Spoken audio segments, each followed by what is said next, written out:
Sign the papers, or I will destroy your legacy. That was the ultimatum my wife of 40 years gave me over dinner. She wanted my $5.5 million penthouse. She wanted my art collection. She wanted everything I had built from the ground up since I was a young man fighting for respect on the streets of Chicago. She thought she had me cornered. She thought that by forcing me out, she had won the jackpot. I looked at her. I looked at my entitled son-in-law smirking across the table, and I signed.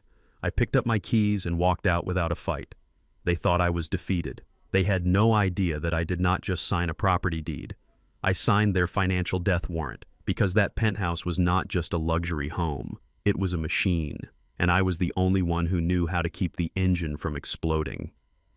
24 hours later, her own lawyer would be screaming at her through the phone, asking if she realized what she had just done.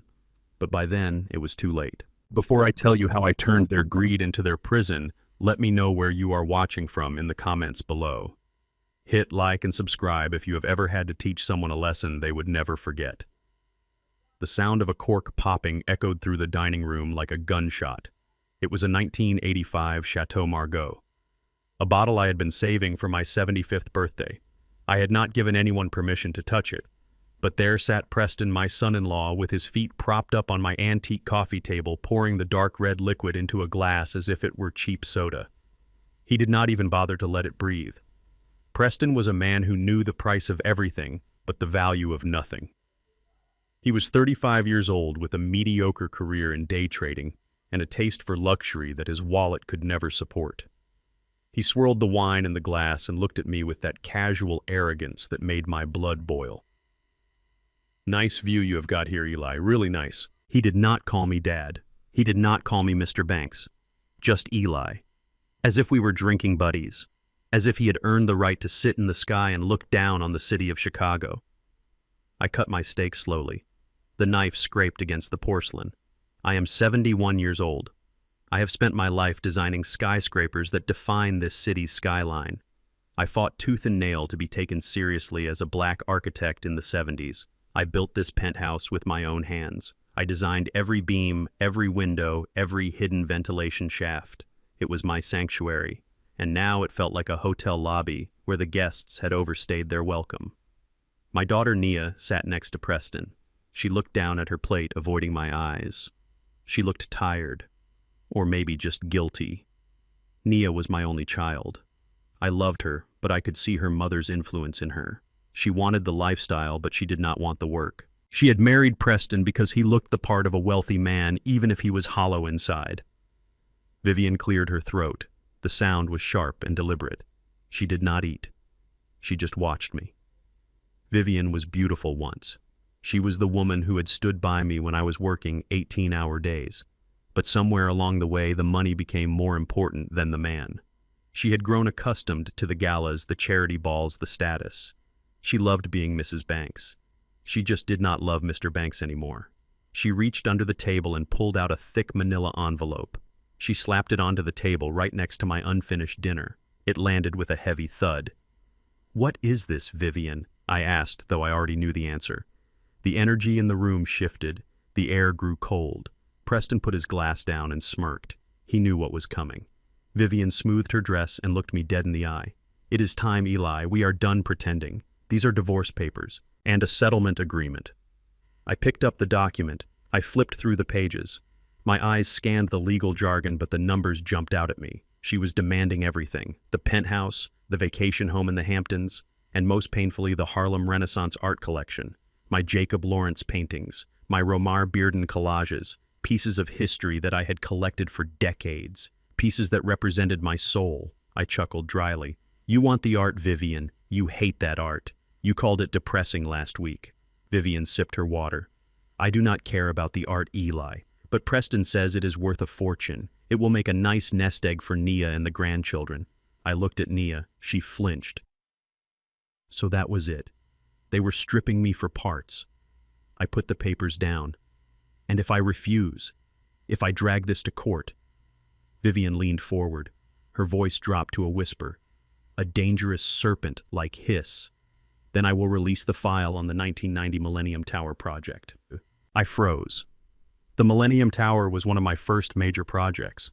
There had been a rumor back then, a vicious lie that I had cut corners on the structural steel to save money. It was never true. I had been exonerated by 3 independent commissions. But in the court of public opinion, the truth does not matter. Vivian continued. I have a statement prepared, Eli. I will tell the press that you confessed to me privately, that you knew the building was unsafe.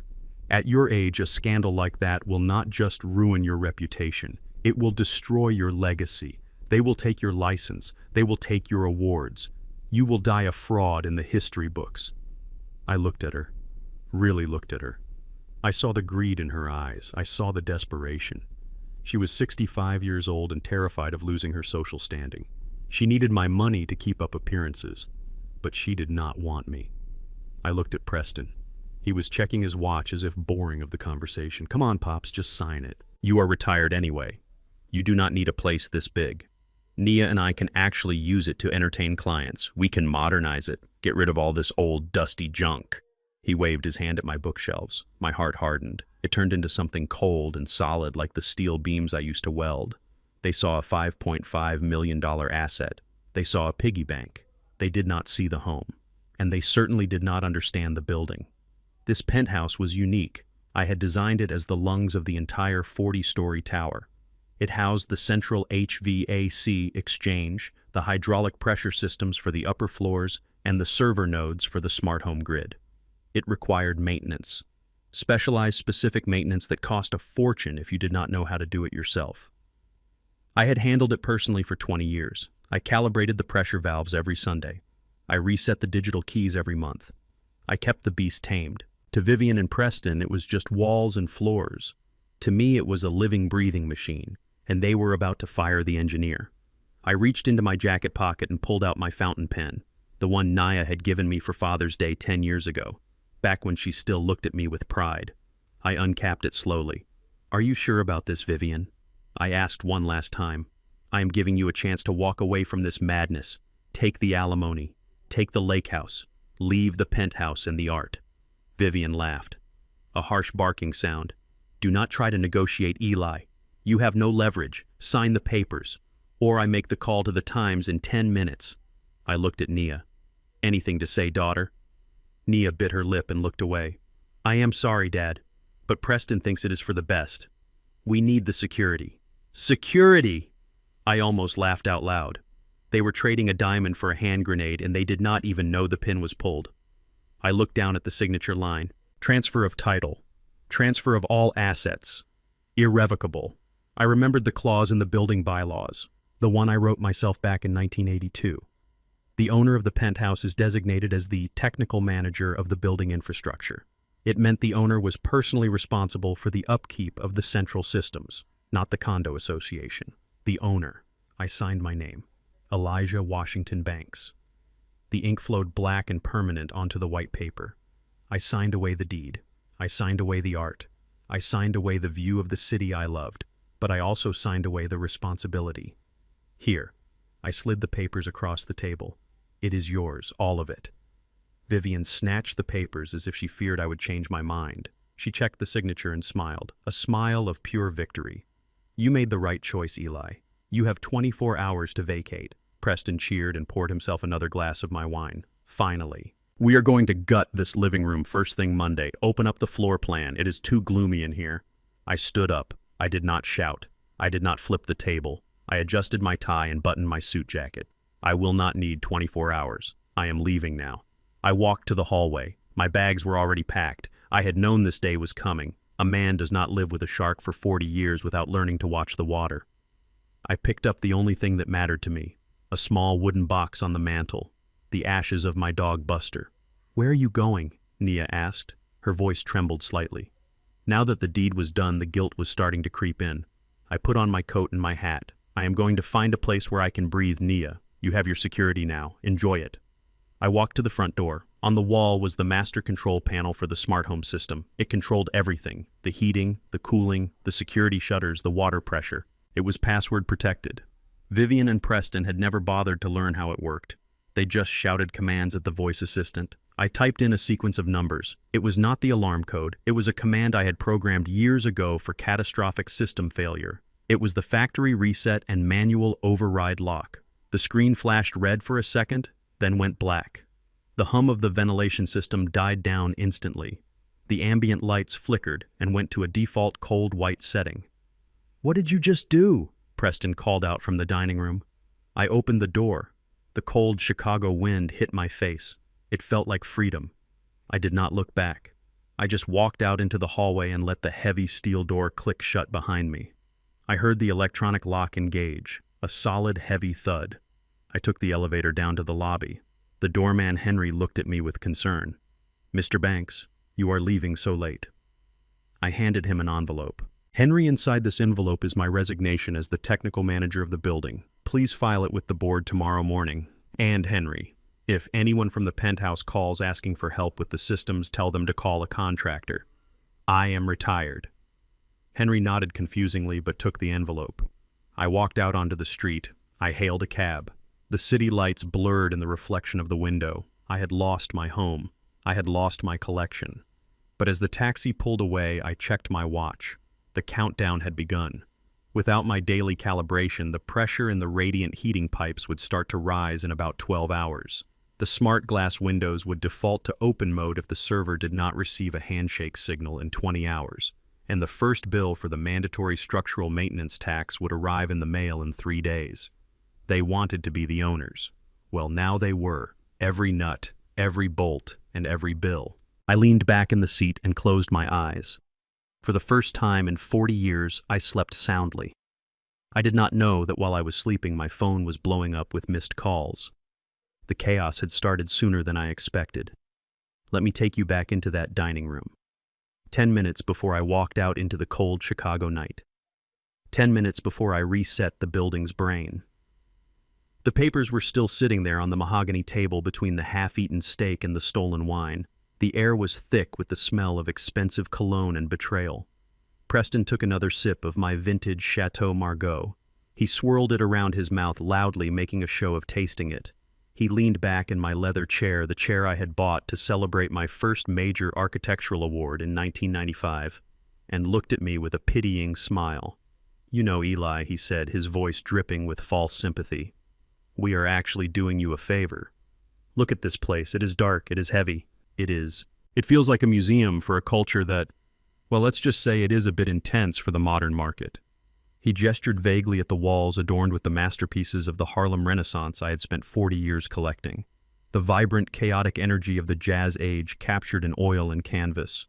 The struggles and triumphs of my ancestors staring down at this mediocre man in a designer suit. Preston continued, emboldened by my silence. "This penthouse has potential. Serious potential. But it needs a new vision, a lighter touch, something cleaner, more European. It needs a white owner who knows how to make it sophisticated. Not this cluttered ethnic look." The room went deadly silent. The insult hung in the air like smoke. It was not just a critique of my decor. It was a dismissal of my existence. He was telling me that my blackness was a stain on the property value, that my history was debris to be cleared away to make room for his beige minimalist fantasy. I looked at Nia, my daughter. The girl I had carried on my shoulders to watch the Bud Billiken parade. The girl whose hair I had braided on Sunday mornings when Vivian was too busy with her social clubs. I waited for her to speak. I waited for the fire I knew was in her blood. I waited for her to tell her husband that he was disrespecting the man who paid for the very clothes on his back. Nia did not look up. She stared at the tablecloth, tracing the pattern with a manicured fingernail. She shrank into herself. Her silence was louder than Preston's words. It was a physical blow. In that moment, I realized I had not just lost my wife. I had lost my child. She had chosen the path of least resistance. She had chosen the illusion of status over the reality of dignity. Vivian tapped a manicured finger on the document. "Enough chit-chat. The ink is drying, Eli. Sign the papers so we can all move on. You are making this awkward." I looked at Vivian. Then I looked at Preston. A strange calm washed over me. It was the same calm I felt when I stood on the steel skeleton of a skyscraper in a high wind. The calm of knowing exactly where the load-bearing stress points were, and knowing exactly how to bring the whole thing down if necessary. They thought they were the predators. They thought I was the prey. They did not know they were standing in a trap I had designed years ago. I reached into my breast pocket and pulled out my reading glasses. I put them on slowly, deliberately. I pulled the heavy stack of legal documents toward me. Preston sighed theatrically, rolling his eyes. "Oh, come on. Do not pretend you are going to read the fine print now. It is standard boilerplate." Vivian's lawyer drew it up. "It just says, you give us the house and we promise not to put you in a nursing home just yet." He chuckled at his own joke. Nia flinched but still said nothing. I ignored him. I turned the pages. 1, 2, 10. I was looking for something specific. I knew it was there because I knew Vivian's lawyer, Mr. Miller. 20 years ago, Miller was a hungry young associate I had hired to handle some zoning disputes for the city. I had taught him a few things about contract law that they do not teach in school, specifically the art of the poison pill, a clause buried so deep in technical jargon that arrogance blinds you to it. When Vivian hired him to divorce me, Miller probably thought he was betraying his old mentor for a big payout. He probably thought I was too old to notice, or maybe just maybe he remembered who taught him the game. I found it on page 42, section 14, paragraph B, subsection 3. It was written in dense, impenetrable legalese. To the untrained eye, it looked like a standard liability waiver. But to an architect and a developer, it was a death sentence. The clause read, "Upon transfer of title, the grantee assumes full and immediate responsibility for all structural, mechanical, and systemic maintenance obligations as defined in the original 1982 building charter, specifically regarding the technical manager designation of the Penthouse unit." They did not know what the technical manager designation meant. They thought it was just a fancy title for the owner. I knew what it meant. It meant that the owner of the Penthouse was not just a resident. They were the legal guardian of the entire tower's infrastructure, the water pumps, the elevators, the heating grid. And if those systems failed, the technical manager was personally liable for the repairs, not the condo board, the owner. And I knew for a fact that the main boiler in the basement was 3 days away from a mandatory 10-year overhaul, cost $200,000. I also knew the facade inspection was due next month, cost another $300,000. By signing this paper, I was not giving them a $5.5 million asset. I was handing them a liability that would bankrupt them in 6 months. I looked up at Preston. "You really want this, Preston? You want to be the man of the house?" Preston smirked.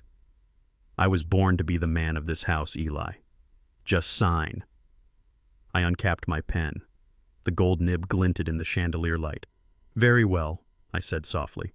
I pressed the pen to the paper. The scratching sound was the only noise in the room. I signed my name with a flourish. Elijah Washington Banks. I pushed the papers back across the table. Done. Vivian snatched them up immediately, clutching them to her chest like a winning lottery ticket. Her eyes sparkled with greed. She did not check page 42. She just checked the signature line. "Perfect," she breathed. Finally. Preston stood up and clapped his hands. "All right, that wasn't so hard, was it, Pops? Now, if you'll excuse us, we have some celebrating to do. You should probably get going. The movers are coming at 8 a.m. I stood up slowly. My knees popped, but I kept my back straight. I adjusted my suit jacket. I did not look at the view of the city I helped build. I did not look at the art I loved. I looked at the fireplace. On the mantel sat a simple wooden box. It was scarred and scratched. It was the urn containing the ashes of Buster, my golden retriever, who had died 3 years ago. Buster was the only living thing in this house that had ever looked at me with unconditional love. He did not care about my money. He did not care about my status. He just wanted to be near me. I walked over to the mantel. My footsteps echoed on the marble floor. I picked up the box. It felt warm in my hand.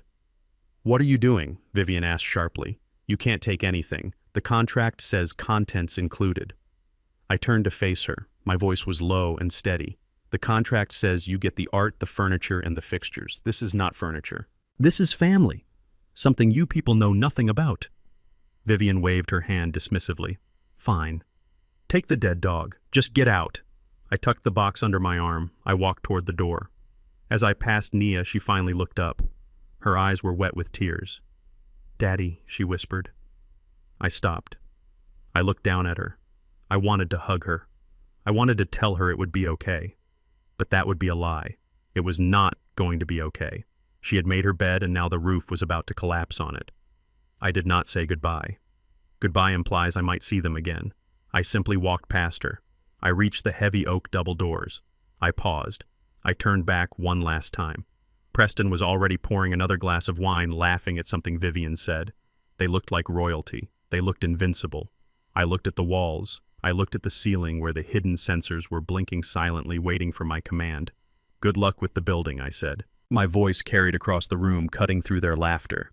Preston looked up annoyed. "What is that supposed to mean?" I smiled. A genuine cold smile. "It means this place has a soul, Preston, and it does not like strangers." I opened the door and walked out. Behind me I heard Preston laugh.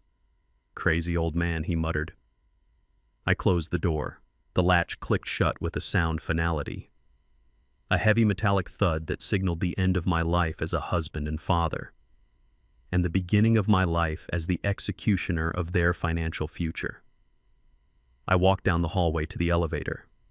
I pressed the button. As I waited, I pulled out my phone. I saw the app for the smart home system.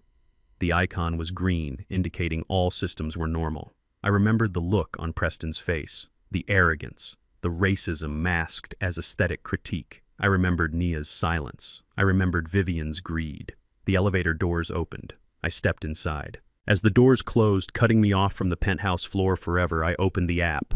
I went to the settings menu. I scrolled down to the bottom, to the red button labeled Factory Reset Emergency Override. I did not hesitate. I did not tremble. I pressed it. The screen flashed red. System resetting. All user preferences deleted. Security protocols disengaged. Environmental controls set to default. I put the phone back in my pocket. The elevator began its descent. By the time I reached the lobby, the heating in the penthouse would turn off, the automated blinds would retract, and the water pressure sensors would reset to 0, triggering a safety shutoff for the hot water. They wanted to be cold. They were about to freeze. I stepped out into the lobby, gave my resignation to Henry the doorman, and walked out into the night. The wind was biting, but I didn't feel it. I felt lighter than I had in 20 years. The war had begun, and I had just fired the first shot without them even hearing the bang. The suitcase on the bed was made of worn brown leather. It was the same bag I had carried when I arrived in Chicago 45 years ago. Back then, it held everything I owned, which wasn't much. Just 2 shirts, a drafting compass, and a dream that was too big for a black boy from Alabama. Now, as I packed it for the last time, it seemed to hold the weight of an entire lifetime. I folded my shirts with mechanical precision. I did not rush. I wanted to remember this room. I wanted to remember the way the moonlight hit the floorboards I had laid with my own hands. You have to understand something about this building. When I bought the shell in 1978, it was a rotting skeleton. The city had condemned it. People called it a vertical coffin. They laughed when I signed the deed. They said Elijah Banks has lost his mind. They said a black architect could never restore a landmark like this. But I saw something they did not. I saw the bones. I saw the steel lattice structure that was ahead of its time. I spent 10 years of my life sleeping on a cot in the basement, breathing in drywall dust and asbestos just to bring this place back to life. I designed the penthouse not as a crown, but as a brain. The ventilation shafts for the entire 40-story tower converge here. The hydraulic pumps that maintain water pressure for 300 families below run through the utility closet in my study.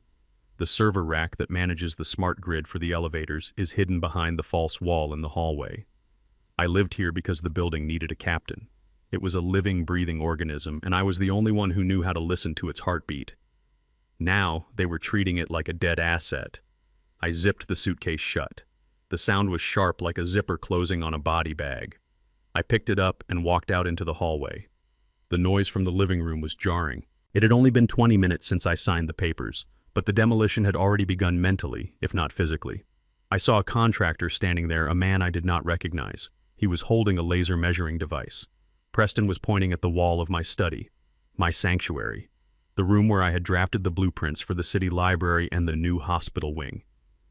"We are going to blow this wall out," Preston was saying, his voice echoing off the high ceilings. "I want an open concept gym here, floor-to-ceiling mirrors, a juice bar in the corner, and we need to rip out that ugly mahogany paneling. It makes the room look like a funeral home." I stopped. My grip tightened on the handle of my suitcase. That mahogany paneling was not decorative. It was acoustic dampening material I had installed to silence the hum of the high-velocity HVAC turbines that ran directly behind that wall. If they ripped it out, the noise in that room would be like standing inside a jet engine. I considered warning them. I considered walking over there and explaining that the ugly wall was the only thing keeping the room habitable. But then I looked at Vivian. She was standing by the window holding a glass of champagne. She was laughing at something the contractor said. She looked younger, lighter, as if shedding me was the best beauty treatment she had ever received. She saw me standing there. The laughter died in her throat, but the smirk remained. "Oh, good, you are packed. I was afraid we would have to call security to escort you. Make sure you leave your key fob on the table." I walked past them. I moved with the slow, deliberate gait of a man who knows the structural integrity of the floor beneath his feet. I did not look at Preston. I did not look at the contractor who was unknowingly planning to expose a dangerous turbine system.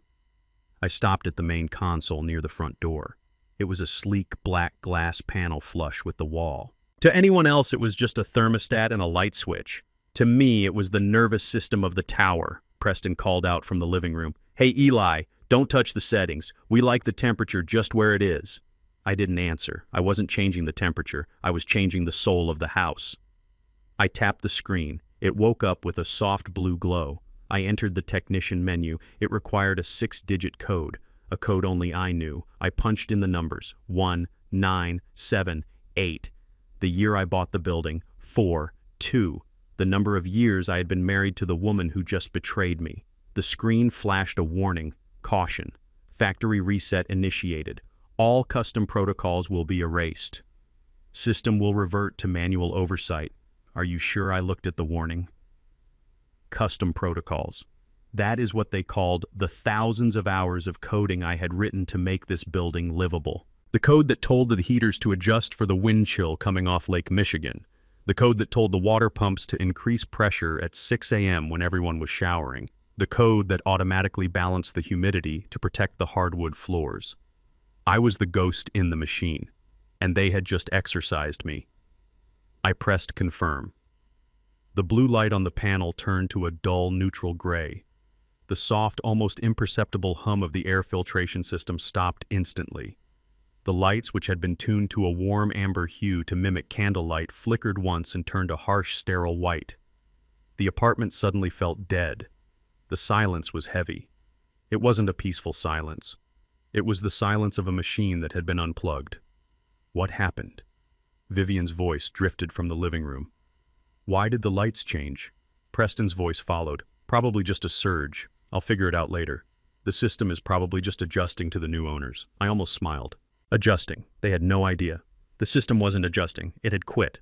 The smart blinds, which tracked the sun to prevent the greenhouse effect in the afternoon, were now frozen.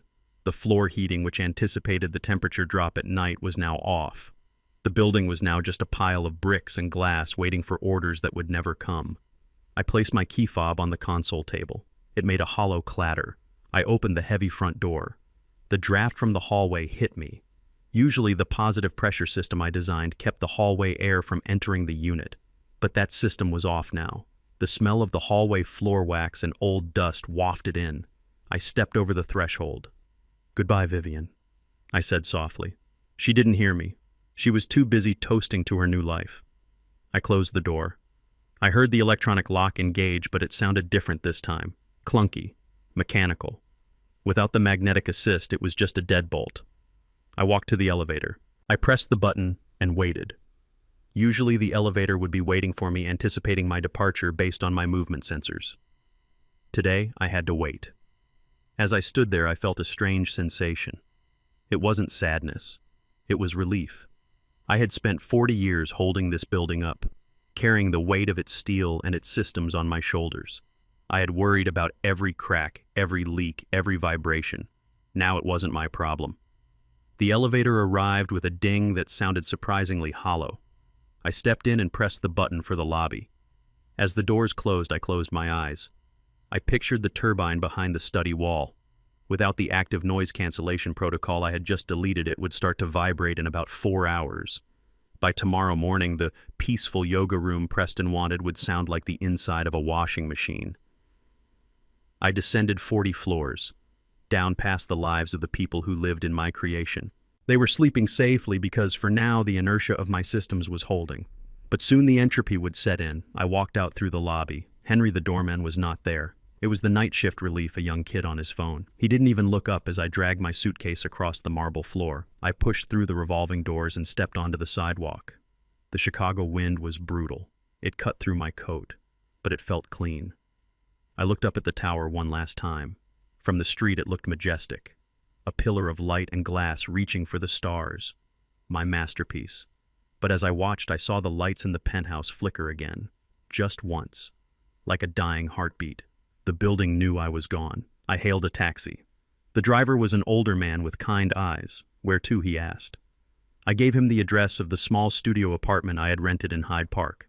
It was a modest place. No smart systems, no views, just 4 walls and a window. The driver pulled away from the curb. I watched the Millennium Tower recede in the rearview mirror. Vivian wanted the penthouse. She wanted the status. She wanted the shell. She never understood that a shell is useless without the ghost that makes it work. She had the keys now, but she didn't have the code. And as the taxi turned the corner, disappearing into the traffic of the night, I whispered to the empty air, "Good luck with the pressure valves, Preston. You're going to need it."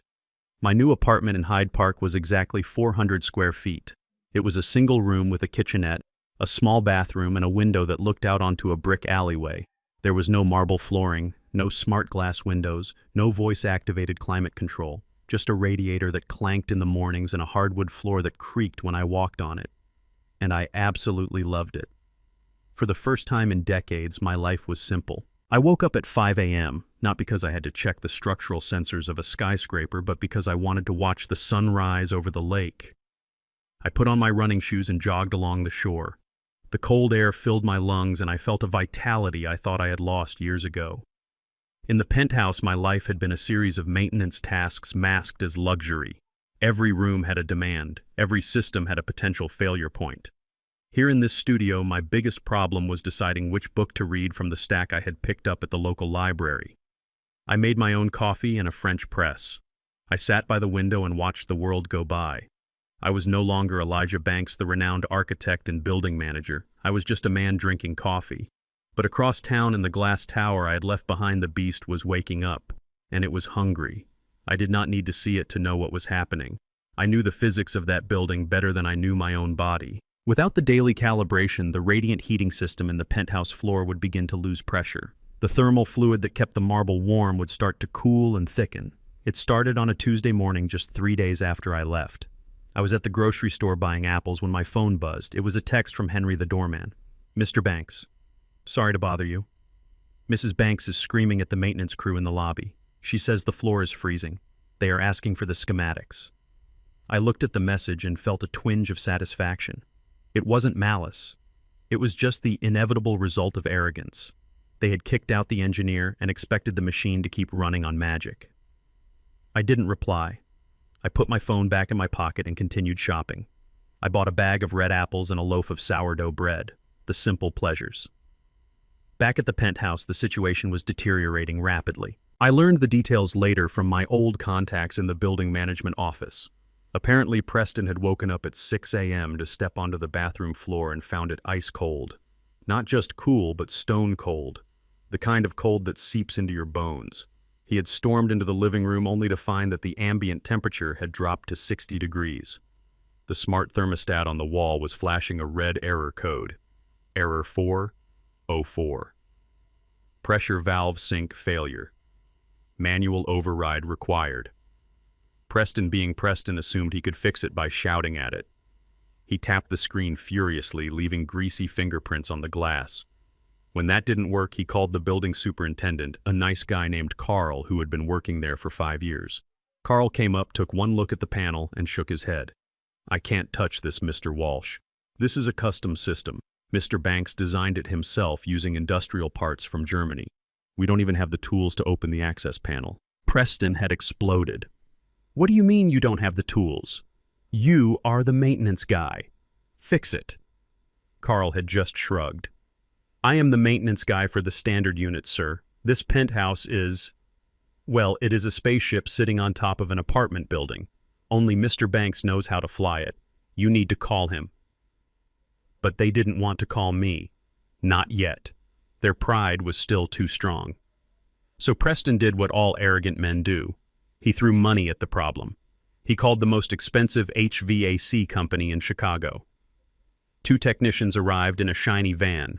They hauled their equipment up 40 floors. They walked into the utility room where the heart of the system beat.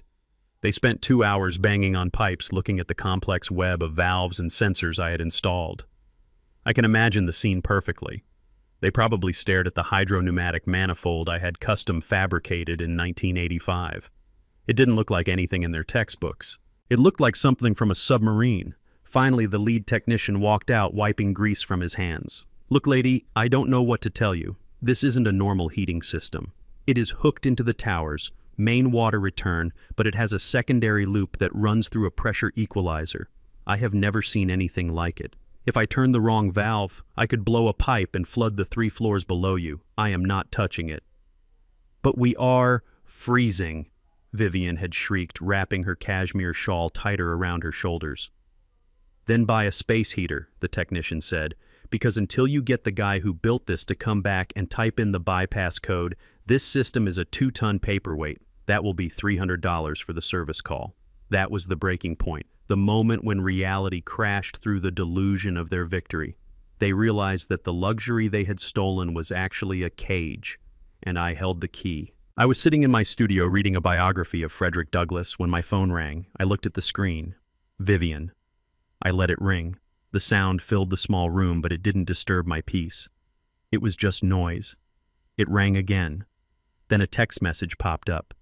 "Pick up the phone, Eli. The heat is off.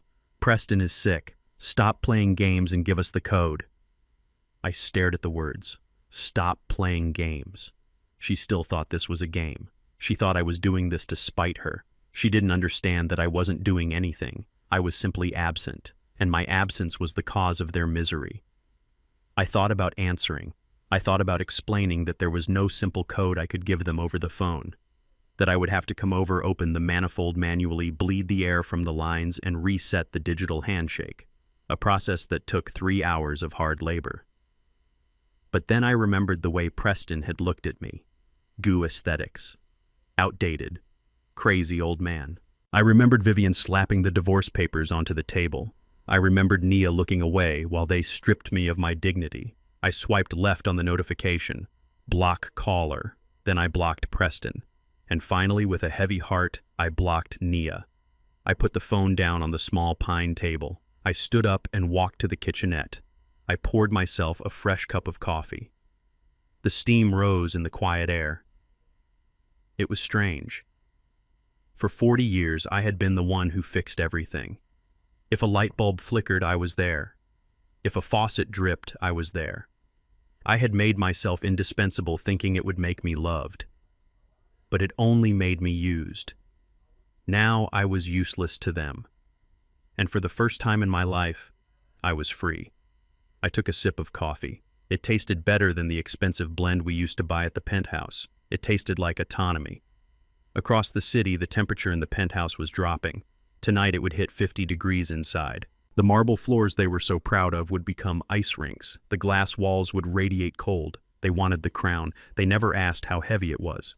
I opened my book and turned the page. Let them buy space heaters. Let them wear their coats inside. Let them learn that a house is not a home just because you own the deed. A home is a system of care. And the caretaker had resigned. The silence in my studio was beautiful. But I knew it wouldn't last. The heat was just the beginning. The smart windows were next. And then the tax bill. I settled into my chair. I was in no rush. The lesson was just beginning. It took exactly 7 days for the legal landmine to detonate.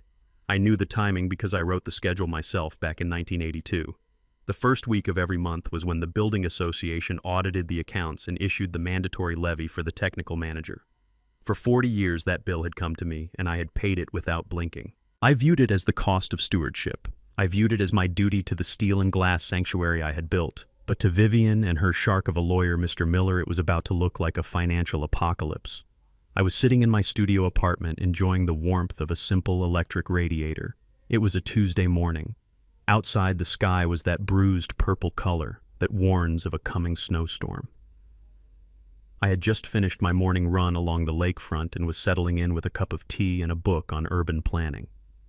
My phone was silent on the table. I had kept the block on Vivian and Preston active, but I had unblocked Mr. Miller. I knew he would be the first one to realize the magnitude of their mistake.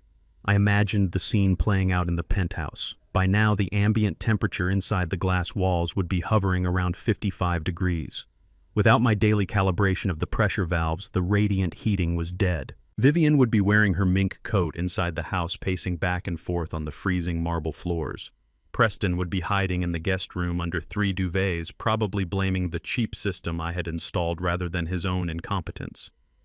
At 10 a.m. sharp, my phone rang. It was the law offices of Miller and Associates. I let it ring 3 times. I wanted him to sweat. I wanted him to look at the document on his desk and feel the knot of panic tightening in his stomach. I picked up on the 4th ring. "Hello, Mr. Banks?" Miller's voice was high, tight, and breathless. He sounded like a man who had just watched a car crash in slow motion. "Mr. Banks, we need to talk. Immediately." I took a slow sip of my tea. "I am afraid I am busy, Mr. Miller. I have a very tight schedule of reading and looking out the window today. Besides, I thought all communication was supposed to go through my attorney now." "That was your instruction, was it not, Eli, please?" Miller dropped the formality. His voice cracked. "I just received a notification from the Millennium Tower Trust. They are billing the penthouse owner for the monthly structural maintenance retainer. There must be a mistake. The computer must have glitched when we transferred the title." I leaned back in my chair. "There is no glitch, Miller. You are a lawyer. You pride yourself on reading the fine print. Did you not read the original building charter of 1982? The one attached to the deed?" There was a silence on the other end. A heavy, terrified silence. I could hear papers shuffling frantically. Miller was searching for the clause he had ignored in his rush to help Vivian steal my home. I decided to help him. "Look at Article 4, Section C. The designation of ownership." I heard him muttering as he scanned the page. "Fee simple, joint tenancy. Here it is. Technical manager owner." He stopped. I could almost hear the blood draining from his face. "Technical manager owner." I repeated the words slowly, savoring them. It sounds impressive, doesn't it, Miller? It sounds like a position of power. But in the world of commercial architecture, it is a position of liability. "What does this mean?" Eli Miller whispered. "It means," I explained calmly, "that the penthouse is not classified as a residential unit under the city zoning laws. It is classified as an industrial control deck. The person who holds the deed to that unit is not just a homeowner. They are the designated chief engineer of the entire 40-story tower. They are legally responsible for the safety and maintenance of the superstructure." Miller started to stammer. But that is insane. You cannot expect a residential owner to maintain a skyscraper." "I did it for 40 years, I said. "But I am a licensed architect and a structural engineer. I did 90% of the labor myself. I inspected the elevator cables. I balanced the water pumps. I calibrated the sway dampeners on the roof. I did it because I loved the building, and because I did the labor myself, I continued. The cost was manageable. But now you have an owner who is a socialite and a son-in-law who thinks manual labor is for peasants. They cannot do the work, Miller, which means they have to pay the trust to hire outside contractors to do it for them. Union contractors. Emergency rates." Miller's voice rose to a scream. "How much, Eli? How much is the bill?" I looked at my watch. "It should have arrived in your inbox 5 minutes ago. Why don't you tell me?" I heard the click of a mouse. Then a gasp. A genuine, horrified gasp that told me everything I needed to know. $45,000, Miller choked out, per month. This has to be a joke. The HOA fees were listed as $2,000. "The HOA fees are $2,000, I corrected him. "That covers the doorman and the flower arrangements in the lobby. The $45,000 is the structural maintenance levy. That covers the elevator certification, the facade inspection, the boiler insurance, and the hydraulic pressure testing. It is mandatory, Miller. It is a lien against the property. If they miss a payment, the trust can foreclose on the penthouse within 60 days. $45,000 a month. That was $540,000 a year, post-tax, just to live in the house they had stolen. You set them up," Miller accused me. You knew this would happen. You trapped them. I did not trap anyone, I said, my voice turning cold. I offered them a choice. I sat at that dining table and I asked Vivian if she was sure. I asked her to leave the penthouse out of the divorce. I offered to keep the burden. She called me selfish. She said I was trying to cheat her. She wanted the crown Miller. Well, now she has to wear it, and it is very heavy. I am going to sue you, Miller shouted. I will prove you acted in bad faith. Good luck with that, I said. You drafted the transfer agreement, Miller. You stood in that room and told me to sign. You are the legal expert. If you failed to advise your client on the liabilities attached to the asset, that sounds like a malpractice suit waiting to happen. Does Vivian know yet? The silence on the other end was the answer. He hadn't told her. He was terrified to tell her. She is at the penthouse right now, Miller whispered. She called me an hour ago screaming about the cold. She wants to sue the HVAC company. I laughed. A dry, humorless sound. Tell her not to bother. The HVAC company cannot fix it.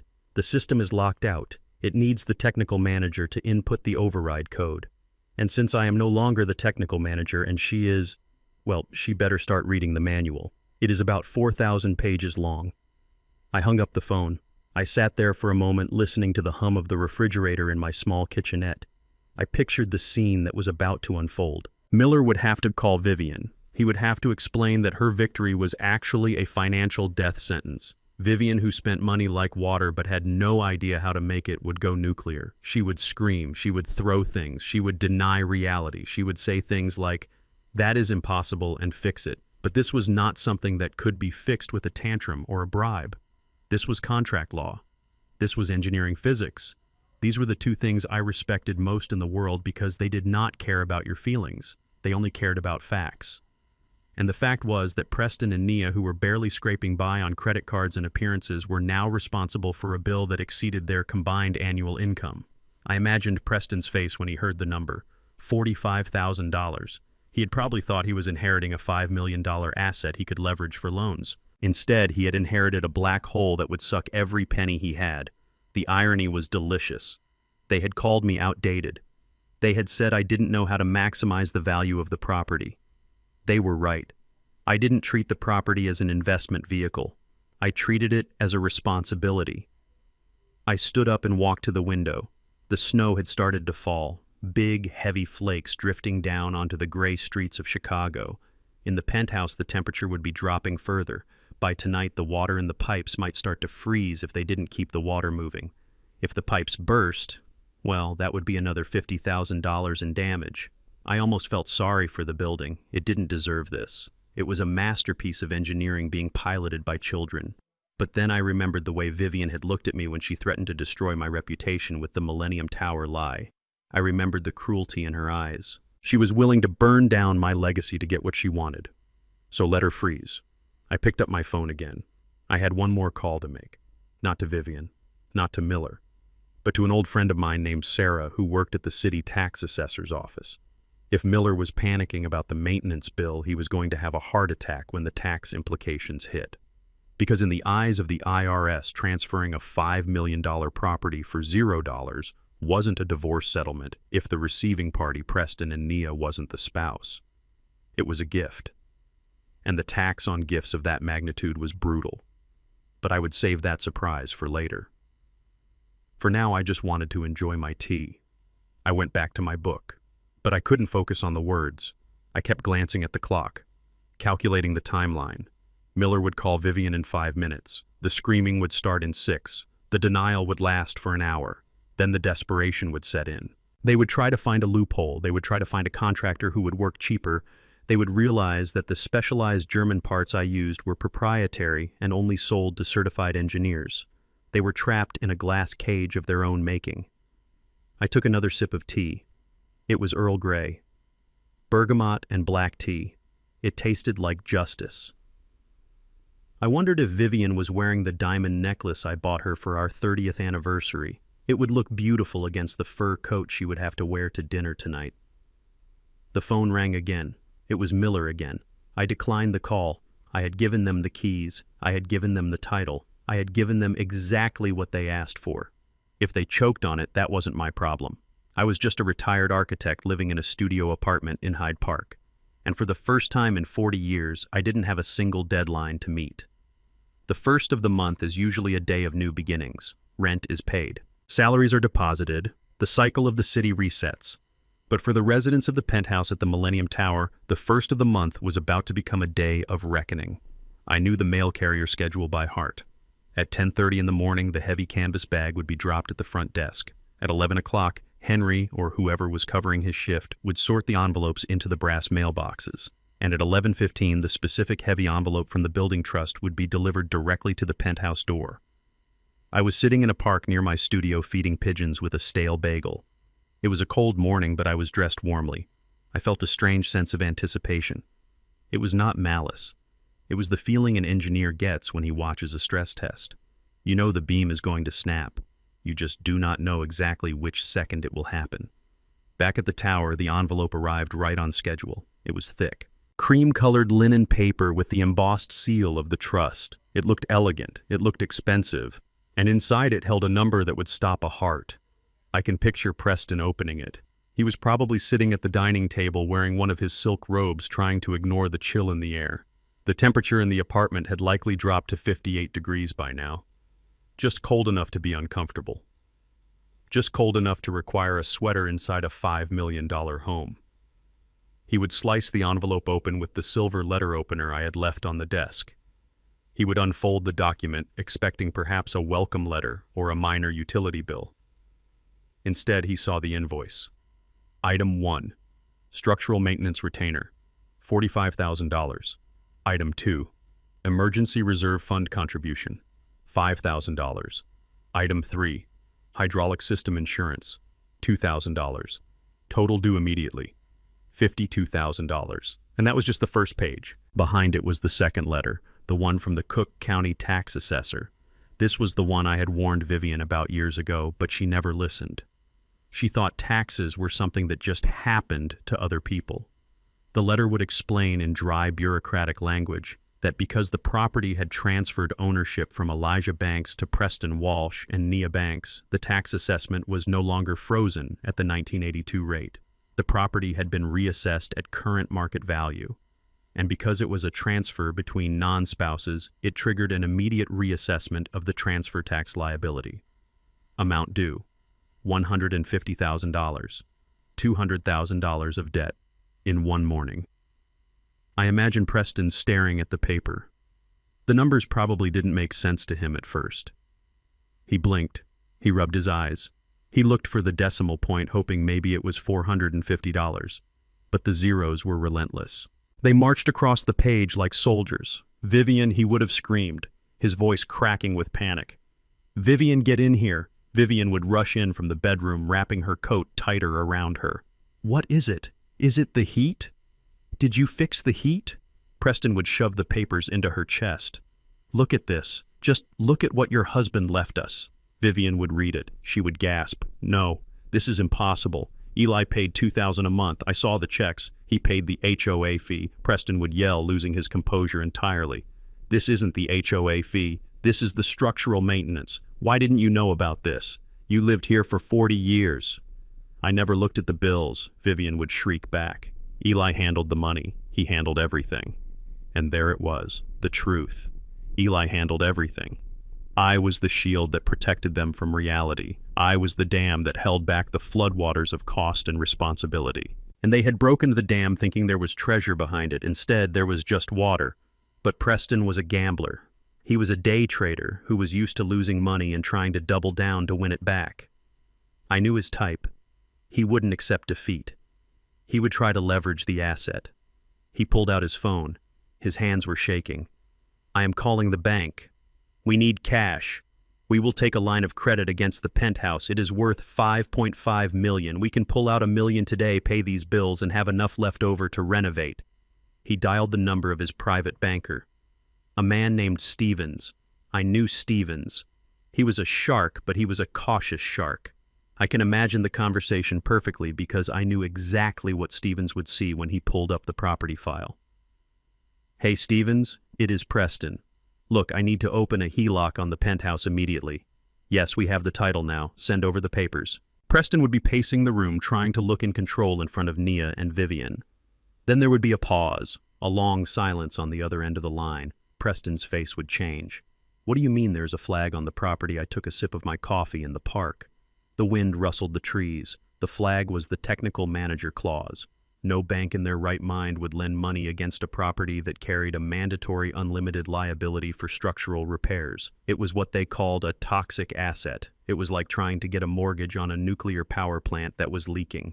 Preston listened. His face went pale, then red, then a deep purple of rage. What do you mean zero equity? It is a penthouse. It is the crown jewel of the city. He listened again. Stevens was explaining the math. If the owner is liable for the skyscraper's infrastructure, the risk outweighs the value. The asset is essentially worthless as collateral until the liability is removed, or until the owner proves they have $5 million in liquid cash reserves to cover potential disasters. Preston didn't have $5 million. I doubted he had $5,000. He slammed the phone down on the table so hard the screen cracked. "They won't lend on it," he whispered. His voice was hollow. "We can't mortgage it. We can't sell it quickly because no buyer will touch that clause. We are stuck." Nia finally spoke up, her voice small and terrified. "Stuck? What do you mean stuck, Preston? You said this would solve our problems.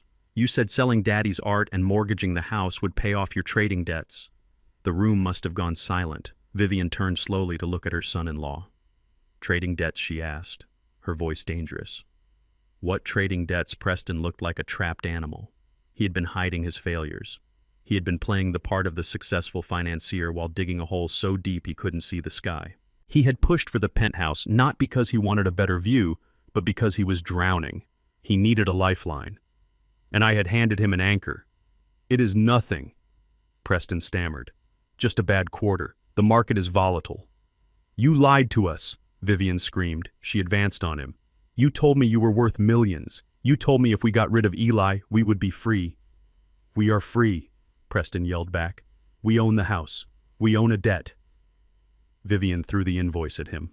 The papers fluttered to the floor like dead leaves. "We owe $200,000, Preston. Do you have it?" "Because I don't." "Eli took the savings. He took the liquid cash. All I have is this house, and now this house is eating us alive." The family portrait was shattering. The cracks were spreading faster than the cold in the floorboards. Preston turned on her, his eyes wild. "Don't blame me, you greedy old witch. You were the one who pushed him out. You were the one who said he was holding us back." "Well, guess what, Vivian? He wasn't holding us back. He was holding us up." He kicked the chair. It skidded across the marble floor, making a terrible screeching sound. "And fix this damn heat. I am freezing." He stormed out of the room, slamming the door to the master bedroom. The bedroom I had slept in for 40 years. The bedroom where I had dreamed and planned and loved. Now it was just a bunker for a coward. Vivian stood there in the living room. Nia was crying softly on the sofa. "Mom," Nia sobbed. "What are we going to do?" Vivian looked around the apartment. She looked at the high ceilings she had bragged about to her friends. She looked at the view of the lake she had claimed she deserved. For the first time, she really saw the apartment. She didn't see a trophy. She saw a machine. She saw the vents that were blowing cold air. She saw the light fixtures that were humming with an odd frequency because the voltage regulator hadn't been calibrated. She realized that she was inside the belly of a beast she didn't understand. She walked over to the window. She looked down at the city. Somewhere out there, I was free. I was warm. I was drinking coffee and reading a book. And she was trapped in a glass tower with a mounting debt and a liar. She picked up her phone. Her thumb hovered over my name. She wanted to call me. She wanted to scream at me, to beg me, to threaten me. But she knew it wouldn't work. She knew me. She knew that when I walked away, I walked away. I didn't play games. I didn't look back. She put the phone down. "We have to sell the art," she said, her voice flat. Nia looked up. "But Dad loves those paintings. You can't sell them. We have to pay the bill," Nia Vivian snapped. "We have to sell the Jacob Lawrence. It is the only thing we have that is liquid." She walked over to the wall where the painting hung. The Builders. A masterpiece depicting black men building a skyscraper. Irony upon irony. She reached for it. But she didn't know about the authentication. She didn't know that a painting without its provenance papers is just a pretty picture. And the papers were safely tucked away in my safety deposit box across town. She took the painting down. "Call the auction house," she ordered Nia. Tell them we have a rush sale. She thought she had found a way out. She thought she could cannibalize my collection to feed the house. She was wrong. I stood up from the park bench. The pigeons scattered. I brushed the crumbs from my coat. It was time to go back to my studio. I had a feeling that tomorrow would bring even more interesting news. The first bill had arrived. The first crack had appeared. But the real collapse. That was just getting started. The wind picked up, blowing off the lake. It was freezing. But as I walked home, I felt warmer than I had in years. Because warmth isn't just about temperature. It is about knowing that you have paid your dues. And knowing that for the first time in your life, no one is spending your hard-earned peace. I checked my bank account on my phone. My pension had just been deposited. It wasn't a fortune, but it was mine. All of it. I smiled. Let them have the millions. I had the freedom. And right now, freedom was the only currency that mattered. Chicago storms are not like storms anywhere else in the world. They do not just rain, they attack.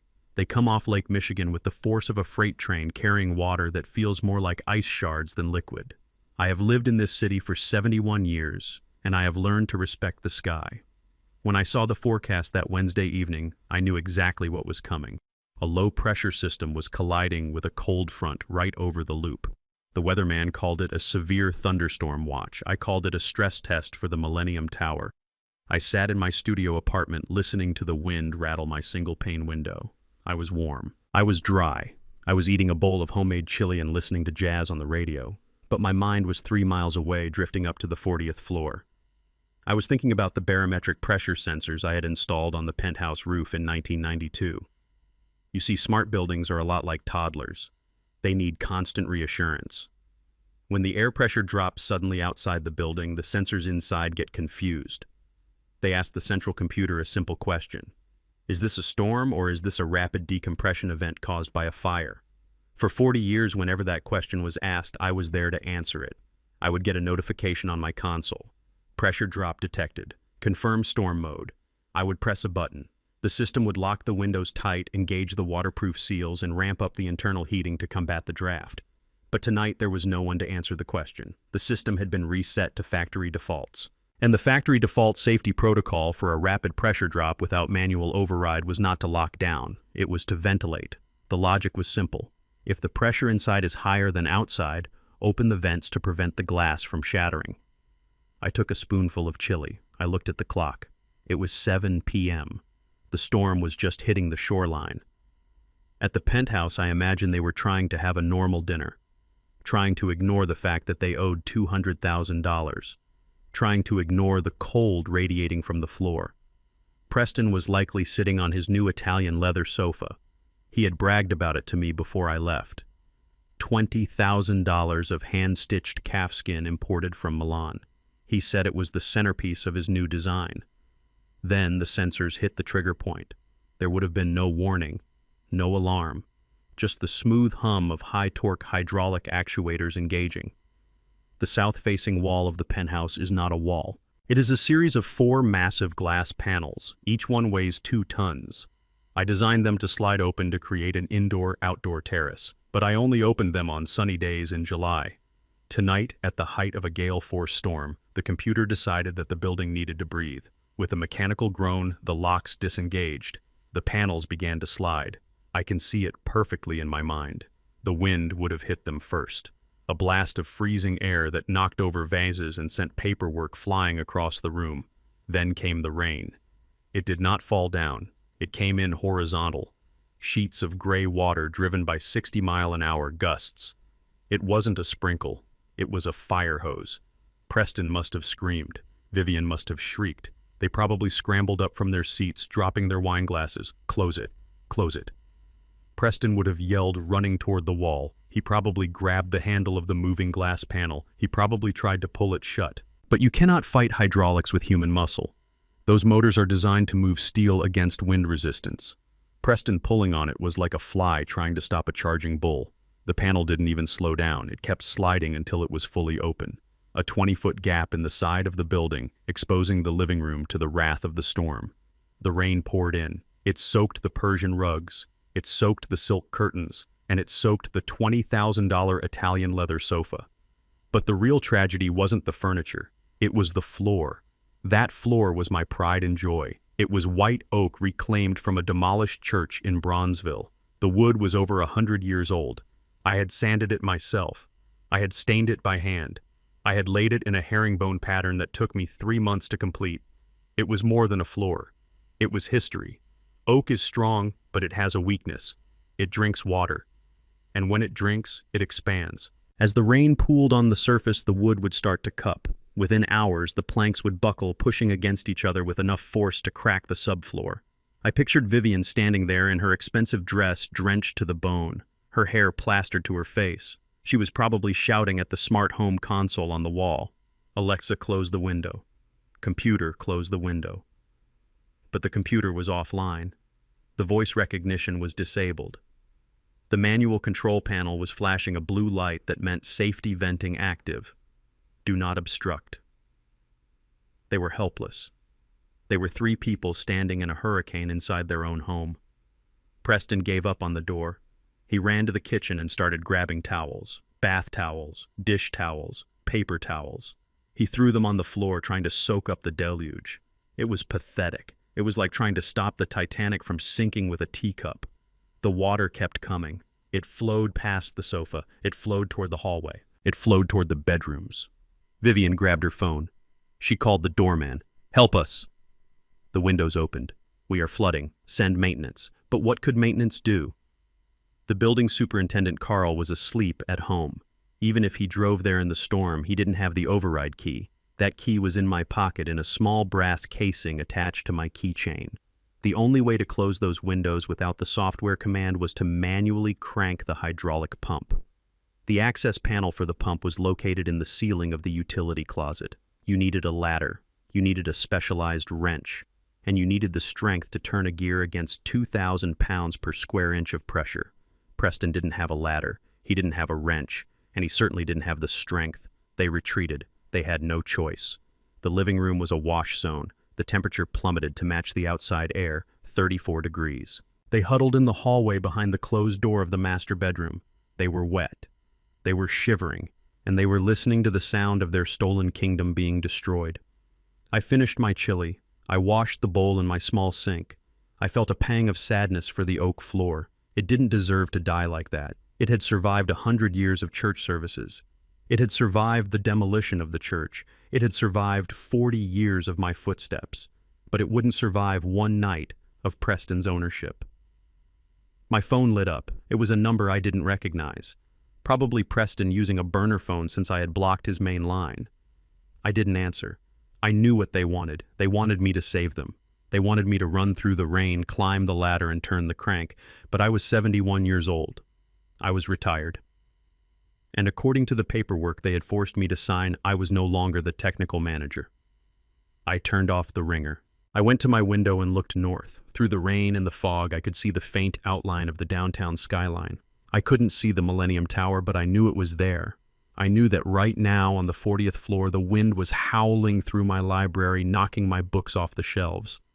The water would be ruining the drywall by now. The mold would start to grow within 48 hours. The repair bill for this night alone would exceed $100,000. The Italian sofa was ruined. The floor was ruined. The walls were ruined. But the most damaged thing in that penthouse wasn't the wood or the leather. It was their arrogance. They had thought that owning a house meant holding a piece of paper. They didn't understand that a house is a shelter, and a shelter requires respect. If you don't respect the shelter, it will stop protecting you. Tonight, the Millennium Tower was teaching them a lesson in physics. Nature abhors a vacuum, and it also abhors a fool. I turned away from the window. I pulled my blanket up to my chin. My studio was small, but it was dry. The radiator clicked softly, a comforting sound of warmth and function. I wondered if they were still trying to mop up the water with towels. I wondered if Preston was blaming Vivian. I wondered if Nia was remembering the times I used to sit with her during thunderstorms telling her stories so she wouldn't be scared. I wasn't there to tell stories tonight. The story they were living now was a horror story, and they were writing it themselves one page at a time. I closed my eyes and drifted off to sleep, listening to the rain against the glass. It was a peaceful sound when you were on the right side of the window. There is an old saying that every man in Chicago knows. There are only two things certain in life: death and taxes. But at least death has the decency to only happen to you once. The Internal Revenue Service, on the other hand, will keep coming for you until there is nothing left but bones. I was sitting in a laundromat on 55th Street watching my shirt spin in the dryer. It was a rhythmic, hypnotic sound. Thump, swish, thump, swish. It was Thursday morning. In my previous life, Thursday mornings were reserved for board meetings and site inspections. Now Thursday morning was for separating whites from colors. I liked it. There is a simple honesty in doing your own laundry. You put in dirty clothes, you add soap, and they come out clean. If only the mess Vivian and Preston had created could be cleaned so easily. While I was folding my socks, my phone buzzed. It was not a call. It was a notification from my credit monitoring service. I had kept my name on the family alert system mostly out of habit, but partly out of curiosity. The alert was simple. Inquiry detected. Internal Revenue Service. Asset freeze warning. I stopped folding. I knew exactly what had happened. The other shoe had not just dropped. It had crashed through the floor. You see, when Vivian demanded the house, she thought she was clever. She thought she was bypassing the messy business of buying me out. She just wanted the title transferred. She wanted the deed in her name and the names of her daughter and son-in-law. She called it a settlement. But the federal government has a different name for it. They call it a gift. And because I received $0 in return for a property appraised at $5.5 million, the IRS viewed the entire transaction as a taxable gift from me to them. But here is the kicker. Since I did not pay the tax at the time of transfer because I refused to pay for my own robbery, the liability shifted to the recipients. That meant Preston and Nia. I closed my eyes and pictured the scene that must have taken place an hour ago. The mail carrier would have delivered a certified letter. Not the white envelope from the building trust. This one would be brown, thin, menacing, with the return address simply reading Department of the Treasury. Preston would have signed for it, his hand probably shaking because deep down, every fake financial guru knows that eventually the math catches up with you. He would open it, and he would see the number. $5.5 million assessed value, 40% federal gift tax rate, total amount due immediately, $2.2 million. I could almost hear the scream from 3 miles away. It would not be a scream of anger like when the heat went out. It would be a scream of terror, the kind of sound a man makes when he realizes the ground has opened up beneath him. $2.2 million. Cash, due in 30 days, or they would seize the asset. The irony was so thick you could choke on it. I vividly remembered sitting in our library 3 years ago with our estate planner. I had tried to set up a trust, a slow, tax-efficient way to pass the property to Nia over 20 years. Vivian had been sitting on the sofa looking at a magazine. She hadn't even looked up when I explained the tax brackets. "You are always so boring, Eli," she had said, flipping a page. "You and your trusts and your structures. You just want to control the money from the grave. You are a miser. Just give it to them when the time comes. Why do we have to pay lawyers to make it complicated?" I had tried to explain. "Vivian, the tax rate is 40%. If we do it your way, the government takes almost half. If we do it my way, we save millions." She had laughed. A cruel, dismissive laugh. "You just hate spending money. You always have. You act like we are poor." I wasn't acting like we were poor, I was acting like we were smart. But to a woman who measured love in diamonds, logic looked like stinginess. Now that stinginess was the only thing that could have saved them. I picked up my laundry basket. The clothes were warm. It was a comforting feeling. Back at the penthouse, the temperature was freezing, but the heat from the IRS letter was probably burning a hole in the mahogany table. Preston would be frantic. He would be shouting at Nia, "How could you not know this? Your father did this on purpose. He set us up." He would be pacing back and forth, avoiding the water-damaged spots on the floor from the storm the night before. "We have to sell," he would say. "We have to sell the house right now. If we sell it for $5 million, we can pay the $2 million tax and keep $3 million. We can still be rich." He would grab his phone. He would call a real estate agent. Maybe he would call the best broker in the city, a woman named Linda who had sold units in the tower before. I imagined the call. "Linda, bring a photographer. We are listing the penthouse. Today, $5.5 million. And Linda, being a professional, would pause. She would tap her keyboard. She would pull up the title report. "I am sorry, Mr. Walsh," she would say. "I cannot list the property." "What? Why not?" Preston would scream. "Because there is a cloud on the title," she would explain gently. "The technical manager liability clause. And now I see a preliminary tax lien notice filing from the IRS. No buyer can close on this property until those debts are cleared. You cannot sell what you do not truly own, Mr. Walsh." Preston would drop the phone. The walls were closing in. They were trapped in a box. They couldn't live in it because they couldn't afford the maintenance. They couldn't borrow against it because it was a toxic asset. And now they couldn't sell it because the government had its teeth in the deed. And the clock was ticking. The IRS adds interest daily. Compounded. I walked out of the laundromat. The cold air hit my face. I walked past a newsstand. The headline on the local business paper caught my eye. "Real estate market softens in luxury sector." Even the market was against them. I wondered if Vivian was remembering our conversation now. I wondered if she remembered calling me a miser. Did she realize yet that my refusal to waste money was the only reason she had lived like a queen for 40 years? I doubted it. People like Vivian do not learn from reflection. They only learn from pain. And the pain was just beginning. My phone rang again. It was a local number. I answered it this time, thinking it might be the dry cleaner. It was Nia. Dad.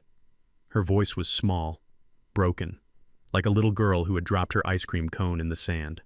I stopped walking. I leaned against a brick wall. "Hello, Nia. Dad, please. You have to help us. We got a letter. From the government. They say we owe millions. Preston is throwing up in the bathroom. Mom is just staring at the wall. Dad, they are going to take everything." I listened to her cry. It hurt. It truly hurt. She was my daughter. Every instinct in my body wanted to say, "It is okay, baby. Daddy will fix it. Daddy will write a check." I had the money. I had saved for 50 years. I could pay the tax. I could fix the heat. I could make the nightmare go away. But then I remembered the dinner. I remembered her silence when Preston insulted me. I remembered her choosing the penthouse over my dignity. If I fixed this now, she would never learn. She would go back to being the passive princess waiting for a man to save her. She would stay married to that parasite Preston. Sometimes love means letting your children fall so they can learn how to stand up. "Naya," I said softly, "I cannot help you." "What? But you have the money, Dad." "We know you do. The money is not the problem, Nia. The problem is that you signed a contract you did not understand. You accepted a gift you could not afford. And you married a fool who thinks he knows better than the experts. Dad, please. We will lose the house, then lose it," I said. My voice was hard now. "Lose the house, Nia. It is just a house. Maybe if you lose it, you will find yourself. But we will go to jail tax evasion. You won't go to jail if you sell your other assets and pay what you can. Sell the cars, sell the jewelry, sell the designer clothes, empty your savings. Show the IRS you are trying. We don't have any savings." Preston lost it all.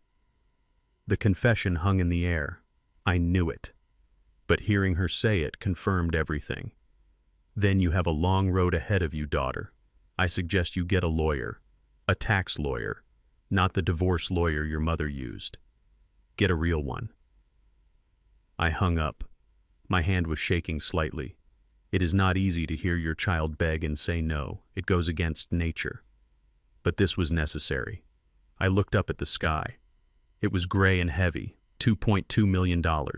That was the price of their arrogance. Preston had wanted to be a big shot. He wanted to live in the sky. Well, now he was going to learn that the air up there is very thin. And if you do not know how to breathe, you suffocate. I started walking again. I had to get my groceries. I was making a stew tonight. A simple beef stew with carrots and potatoes. It cost about $12 to make. It would taste better than any meal Preston and Vivian were eating tonight, because my stew was paid for, and my conscience was clear. I wondered how long it would take before Preston tried to run. A rat always leaves a sinking ship, and the Millennium Tower penthouse wasn't just sinking, it was on fire. I checked my watch.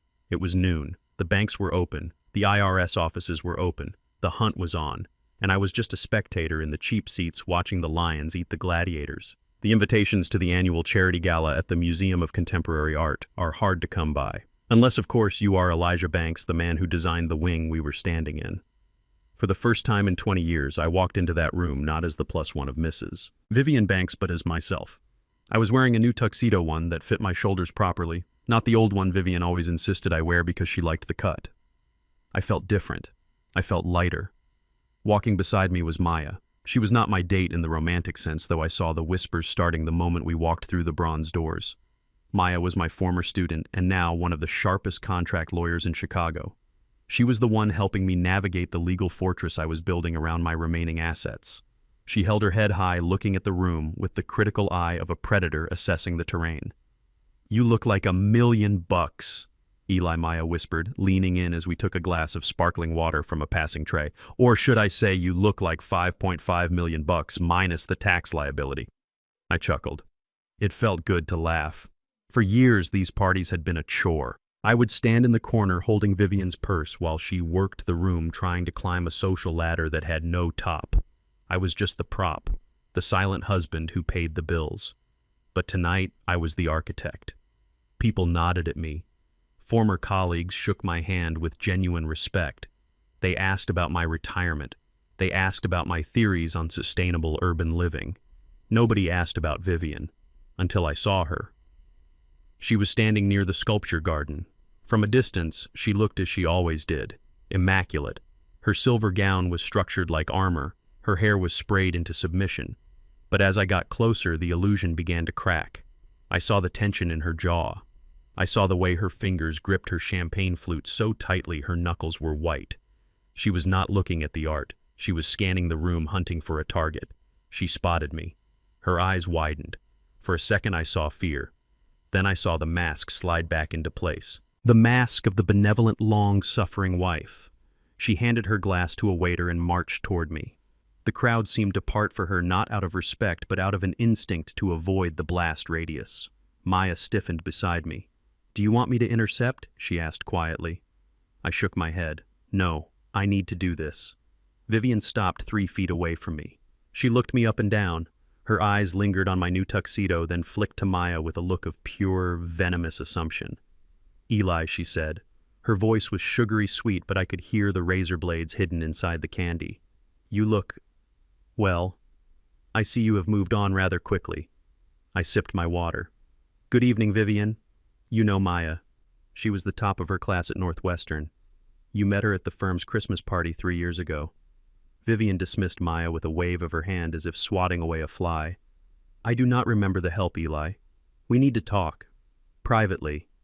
Maya looked at me. I nodded. She stepped away, disappearing into the crowd, but remaining close enough to intervene if things got legal. Vivian moved in closer.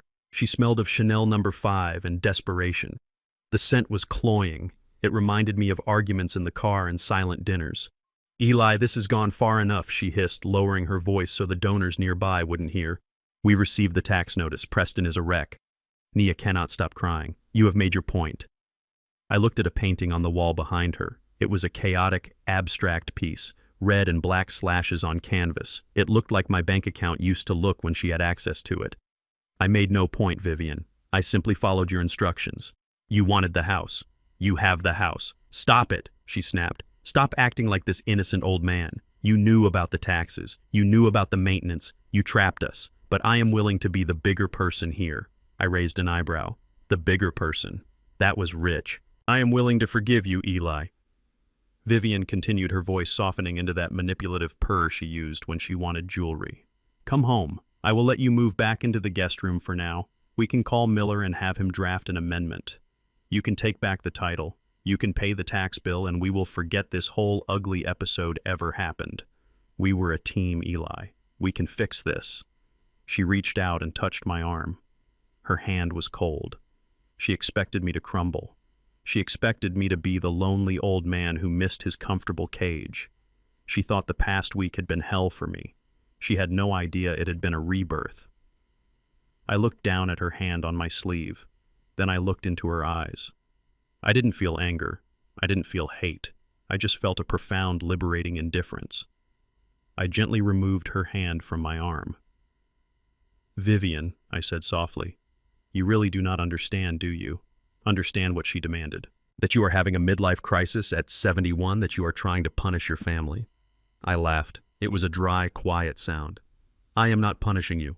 I am freeing myself. You think I signed those papers because I was weak. You think I signed them because you threatened to ruin my reputation. Vivian, my reputation was built on steel and concrete. It can withstand a little gossip. I took a step closer to her. I wanted her to hear this. I wanted her to understand the physics of our marriage. I signed those papers because I wanted to get rid of that apartment. Her face went slack. What? But you love that place. You built it. I built it for you, I said. My voice was steady as a beam. I built it because you wanted to live in the clouds. I built it because you wanted the address. But do you know what that house is to me, Vivian? It is a monster. I gestured toward the window where the lights of the city twinkled. That penthouse is a high-altitude pressure vessel. It requires constant pressurization. It fights the wind 24 hours a day. It fights the thermal expansion of the sun. It fights the freezing contraction of the winter. For 20 years, I have been the one waking up at 3 a.m. to check the hydraulic seals. I have been the one listening to the groan of the metal. I have been the one writing checks for $50,000 every time a sensor failed just so you could host your bridge club without feeling a draft. Vivian stared at me, her mouth slightly open. I hated that house, Vivian. It was a golden handcuffs. It drained my energy. It drained my focus. And it drained my finances. I stayed there because I thought it made you happy. But then I realized nothing makes you happy. You are a black hole. You consume everything around you, and you still demand more light. Eli, she whispered. You don't mean that. I mean every word. When you put those divorce papers on the table, you didn't steal my home. You handed me a pardon from a life sentence. I took a deep breath. The air in the gallery smelled of expensive perfume and old paint, but to me it smelled like oxygen. So no, Vivian, I will not come back. I will not pay the tax. I will not fix the heat. The monster is yours now. You wanted to be the queen of the castle. Well, enjoy the throne. Just remember that the throne is made of ice and it is melting. Vivian's face crumbled. The mask fell away completely, leaving a terrified old woman who realized she had gambled everything on a bluff and lost. But we will lose it, she stammered. The IRS, the bank. We will lose everything. Then you will learn, I said. You will learn what it is like to live on Earth with the rest of us. It is not so bad, Vivian. The air is thicker down here. It is easier to breathe. I turned away from her. I saw Maya watching me from across the room. She gave me a subtle nod. Eli Vivian called after me, her voice rising, causing heads to turn. You can't leave me like this. I am your wife. Ex-wife, I corrected without looking back. I walked toward Maya. I walked toward the exit. I left Vivian standing alone in the middle of the crowded room, surrounded by art she couldn't afford and people who didn't care about her. As we walked out into the cool night air, Maya asked, "Are you okay?" I looked up at the sky. I couldn't see the stars because of the city lights, but I knew they were there. I am better than okay, Maya. I am finished with the demolition. Now I can finally start the new design. And for the first time in 40 years, I didn't check the weather app to see if the wind would damage the roof. Let it blow. It wasn't my roof anymore. While I was walking out of the art gallery feeling the cool night air on my face, a very different scene was playing out 3 miles away. The penthouse was no longer the jewel of the city. It was a cold, dark cage. The emergency heating units were struggling to keep the temperature above 55 degrees. The smell of damp wood from the ruined floors hung heavy in the air, mixing with the scent of stale alcohol.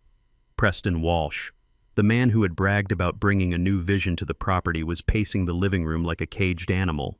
He was wearing his expensive suit, but it was rumpled and stained. He hadn't shaved in 3 days. The veneer of the sophisticated financier had stripped away, leaving behind the raw panic of a fraud.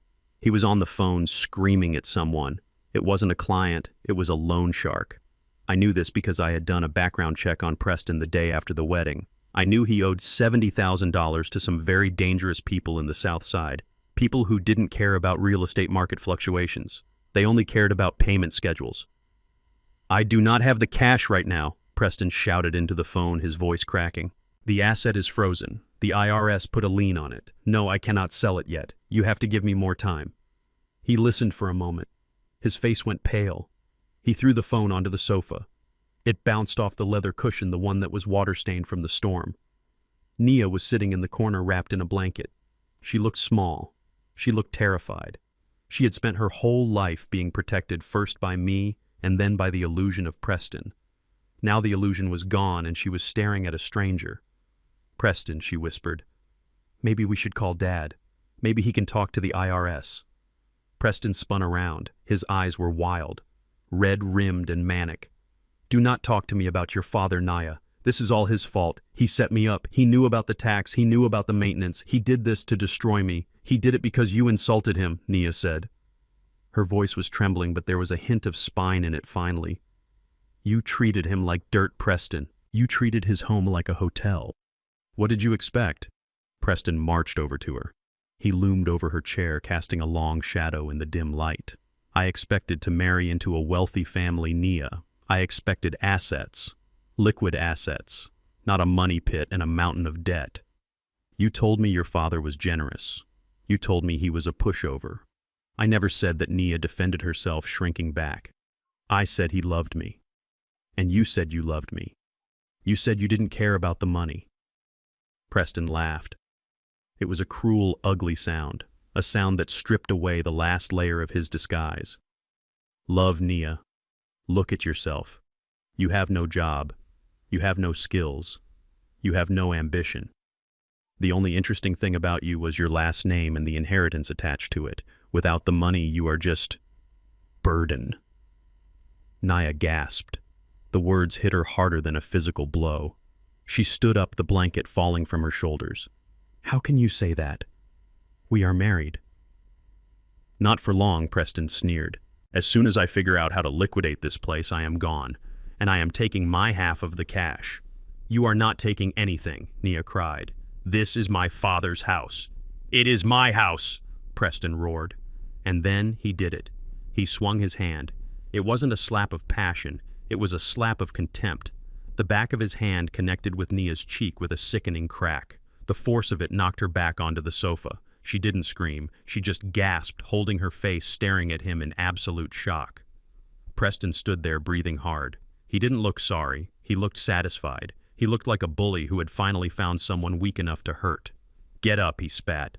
"Stop being dramatic. What the hell is going on here?" The voice came from the hallway. It was Vivian. She was standing there in her nightgown holding a candle because she was trying to save electricity. She looked like a ghost, but her eyes were wide awake.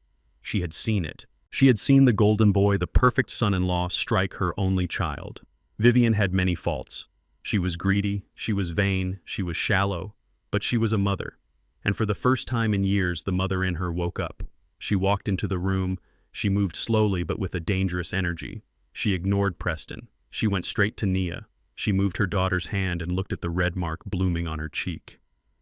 "He hit you," Vivian whispered. It wasn't a question.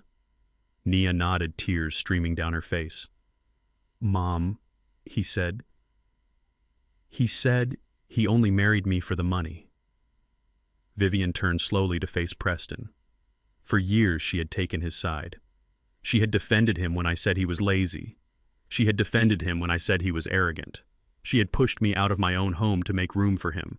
She had thought he was the son she never had. Now she saw him clearly. He wasn't a son. He was a parasite. And now that the host was sick, the parasite was biting. "Get out," Vivian said. Her voice was low. Preston looked at her. He didn't flinch. "Excuse me? I said get out of my house," Vivian repeated louder this time. "Pack your bags. Get out. If you are not gone in 10 minutes, I am calling the police." Preston looked at Vivian. Then he looked at Nia, huddled on the sofa. And then he started to laugh. It started as a chuckle and grew into a full-throated guffaw. He walked over to the bar and poured himself a drink from one of my few remaining bottles. "You are calling the police?" he asked, taking a sip. "And tell them what?" "That we had a domestic dispute. It is her word against mine. And besides, you can't kick me out, Vivian." "Watch me," Vivian hissed. "This is my house. I am the head of this family." Preston slammed his glass down on the bar. Glass shattered. "You are nothing," he shouted. "You are a broke old woman living in a freezer. And this isn't your house. Look at the deed, Vivian.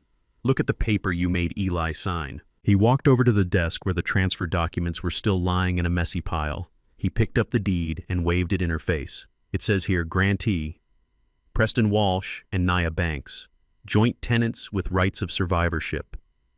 Do you know what that means? Mother-in-law Vivian went pale. She had been so focused on getting my name off the deed she hadn't paid attention to whose names went on it. She had assumed since Nia was her daughter she would control it. It means I own 50% of this sinking ship, Preston sneered.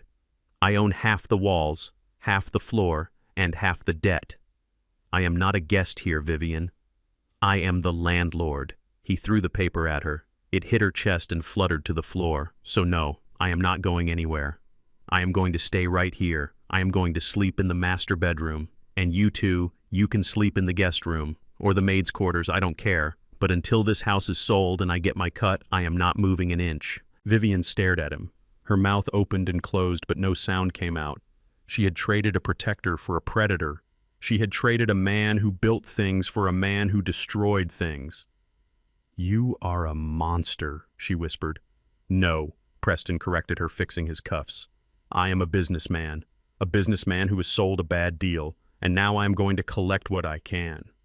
He looked at Nia. Stop crying, he ordered. Go make me some food. The takeout is cold. Nia didn't move. She looked at her mother. Vivian looked at Preston. Then she looked around the dark, cold room. The shadows seemed to be lengthening.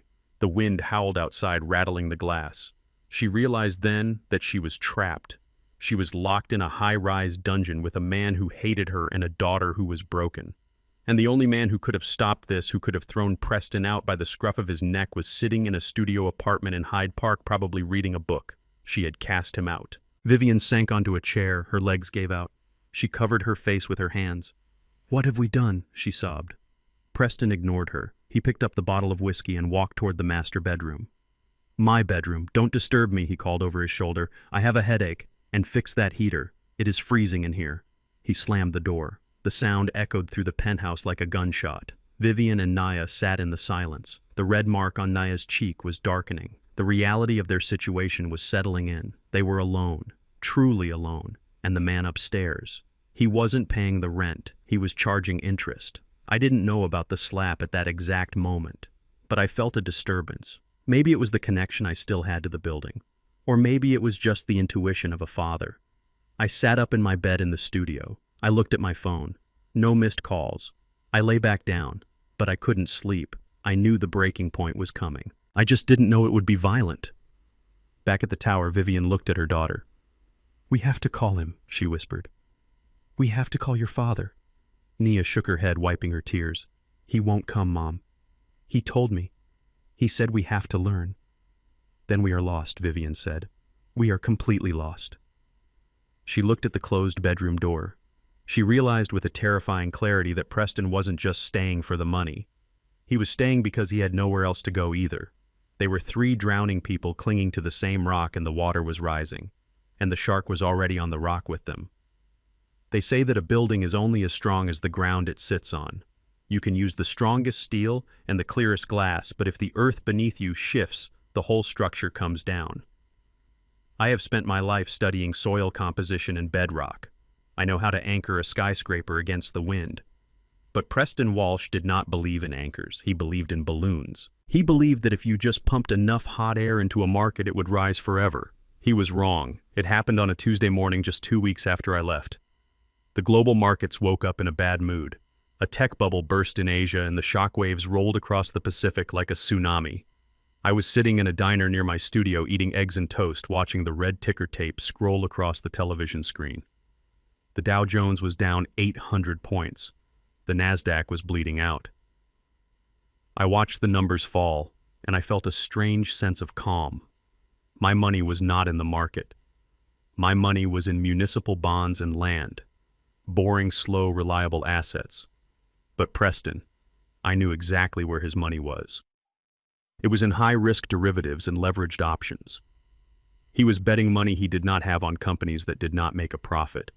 And when the market crashed, it did not just take his profit, it took his principal. And since he was trading on margin, it took money he owed to the brokerage. I could imagine the scene in the penthouse. The heating was still broken, so the air was frigid. Preston was likely sitting in front of his 6 monitors, wrapped in a duvet, watching his entire life savings evaporate in real time. Margin call. That is the two scariest words in the English language for a gambler. It means the casino wants its chips back right now, and if you do not have them, they take your house, your car, and your dignity. Preston did not have the chips. He had zero liquidity. The IRS had frozen the house. The bank had denied the loan. And now the brokerage firm was liquidating his positions, leaving him with a negative balance of $40,000. He was desperate, and a desperate man is a dangerous man. He looked around the apartment. He saw the ruined floor. He saw the cold fireplace. And then his eyes landed on the walls. My art collection. For 40 years I had collected the works of the Harlem Renaissance masters. I did not buy them as investments. I bought them because they spoke to me. They told the story of my people, the struggle, the beauty, the resilience. Hanging above the fireplace was my most prized possession, a painting by Jacob Lawrence titled The Builders. It depicted black men in work clothes building a city. Their hands were large and capable. Their faces were focused. It was a painting about dignity in labor. To me, it was a mirror. To Preston, it was a lottery ticket. He stood up. He threw off the duvet. He marched over to the fireplace. He did not look at the art. He looked at the signature, Jacob Lawrence. He pulled out his phone and typed the name into a search engine. His eyes widened. Recent auction results for similar works were in the six-figure range. Some even touched $1 million. I can see the greed flooding back into his eyes, replacing the panic. He thought he had found the escape hatch. He thought I had left a pile of cash hanging on the wall. He grabbed the frame. It was heavy, solid wood. He lifted it off the hook, leaving a rectangular ghost on the wallpaper where the dust had settled over decades. Nia was in the kitchen trying to boil water on the stove to make tea because the electric kettle had shorted out. She heard the noise. She came running in. "Preston, what are you doing?" she asked. "I am saving us," Preston snapped. He was frantic. He grabbed a tablecloth and wrapped the painting clumsily. "I am taking this to the auction house. Right now. This is worth $500,000, Nia. This pays off the margin call. This pays off the shark. This buys us time. But that is—" "Dad's favorite," Nia said, reaching out. "You can't take the builders. He told me that painting reminded him of his grandfather." "I don't care about his grandfather," Preston shouted, pushing past her. "I care about not getting my legs broken by a loan shark. Get out of my way!" He stormed out of the apartment, carrying my history under his arm like a stolen television. He took the elevator down. He walked past the doorman, ignoring the strange looks. He hailed a cab and gave the address of the most prestigious auction house in Chicago, a place I knew very well. I was not there to see it, but I heard every detail later from the curator, a woman named Elizabeth, who had been a friend of mine for 30 years. Preston walked into the marble lobby of the auction house. He marched up to the front desk, sweating despite the cold, sweating from fear and adrenaline. "I have a Jacob Lawrence," he announced loud enough for everyone to hear. "I want to consign it for the emergency auction tomorrow." They showed him into a private viewing room. Elizabeth came in wearing her white gloves. She saw the painting wrapped in a tablecloth and frowned. "That is not how you treat a masterpiece." Preston unwrapped it. There it was, the bold colors, the sharp angles, the undeniable genius of Lawrence. "It is real," Preston said, panting slightly. "Look at it. It is the real deal. My father-in-law, Elijah Banks, bought it in 1980. It has been in the family ever since. I want $500,000 for it, cash advance if possible." Elizabeth put on her glasses. She examined the brushwork. She examined the canvas. She nodded slowly. "It is a magnificent piece, Mr. Walsh. Truly. Elijah has a wonderful eye." Preston grinned. He thought he had won. "Great. So draw up the papers. I need the wire transfer by 5 p.m. Elizabeth stood up. She took off her glasses. "There is just one problem, Mr. Walsh." "Problem? What problem?" "It is authentic." "I do not doubt that it is the painting Elijah bought," Elizabeth said calmly. "However, in the high-end art market, provenance is everything. We cannot sell a piece of this magnitude without the certificate of authenticity and the chain of custody documentation." Preston waved his hand dismissively. "Papers. Who cares about papers? The painting is right here. You can see it." Elizabeth smiled a polite professional smile that was colder than the wind outside. "Mr. Walsh, without the certificate of authenticity signed by the artist or the foundation, and without the original bill of sale proving legal ownership, This is just a painting. We cannot verify it is not a forgery. We cannot verify it was not stolen. It wasn't stolen, Preston yelled. It belongs to my wife. Then you have the papers? Elizabeth asked. Preston froze. He realized then that he had never seen any papers. He had just seen the pictures on the wall. Where are they? He demanded. Where does Eli keep them? Elizabeth folded her hands. Knowing Elijah, he keeps them in a secure location separate from the art. It is standard practice for serious collectors. It prevents exactly this sort of situation. Preston felt the floor tilting under his feet. So what is it worth without the papers? He asked, his voice trembling. Elizabeth shrugged. As a decorative object, maybe $500, maybe $1,000 if you find someone who likes the colors. But as an investment-grade asset, zero. We cannot touch it. Zero. The word hung in the air. Preston stared at the painting. The builders in the picture seemed to be mocking him. They were men who built things with their hands. Preston was a man who tried to steal things with his greed, and he had failed. He grabbed the painting. He didn't wrap it this time. He just grabbed it by the frame.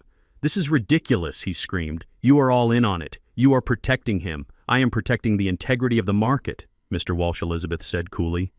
Please leave before I call security. Preston ran out of the auction house. He stood on the sidewalk holding a $500,000 painting that was worth less than his ruined suit. He was crying.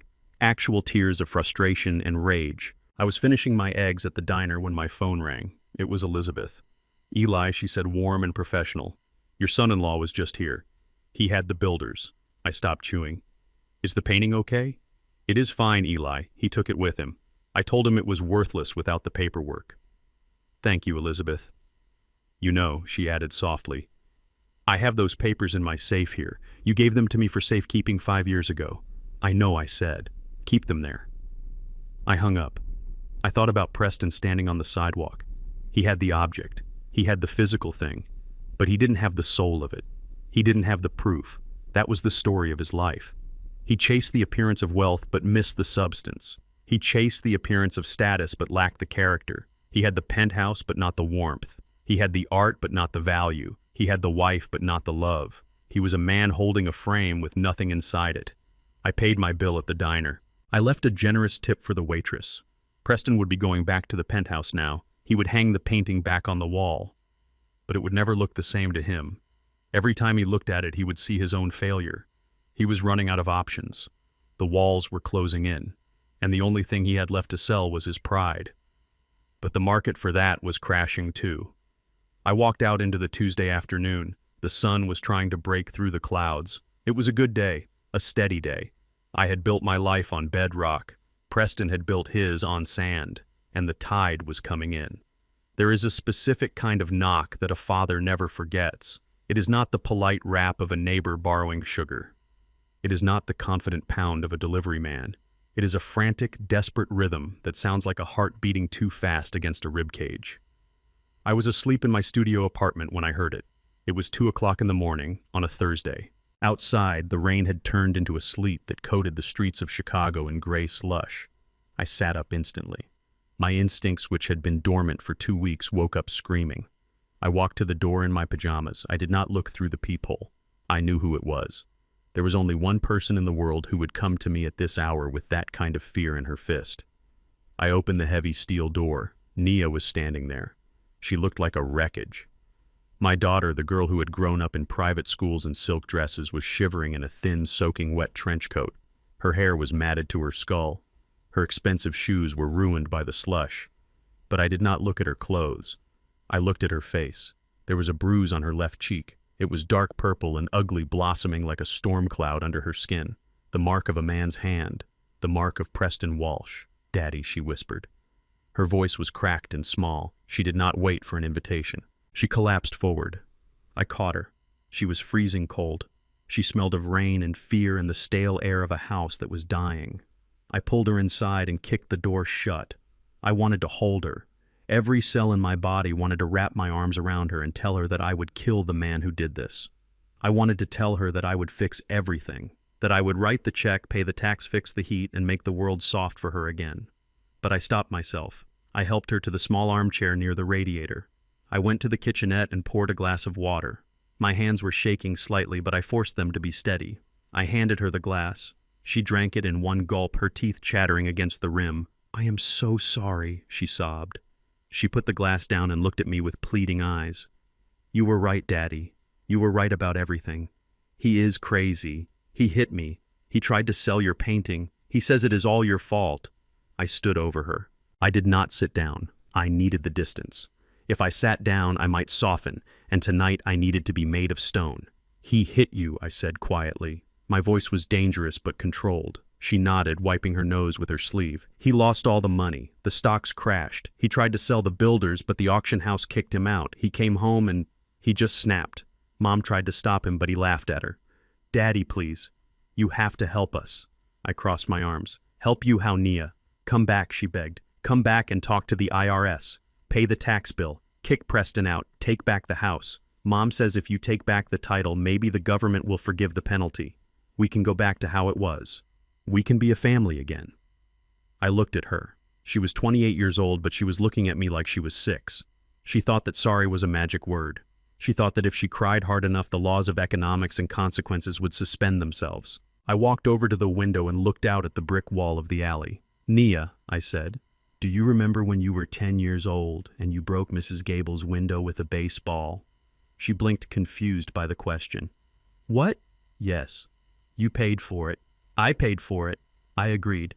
"But who had to go over there and sweep up the glass? Who had to stand there and apologize while she yelled, 'I did,'" she whispered.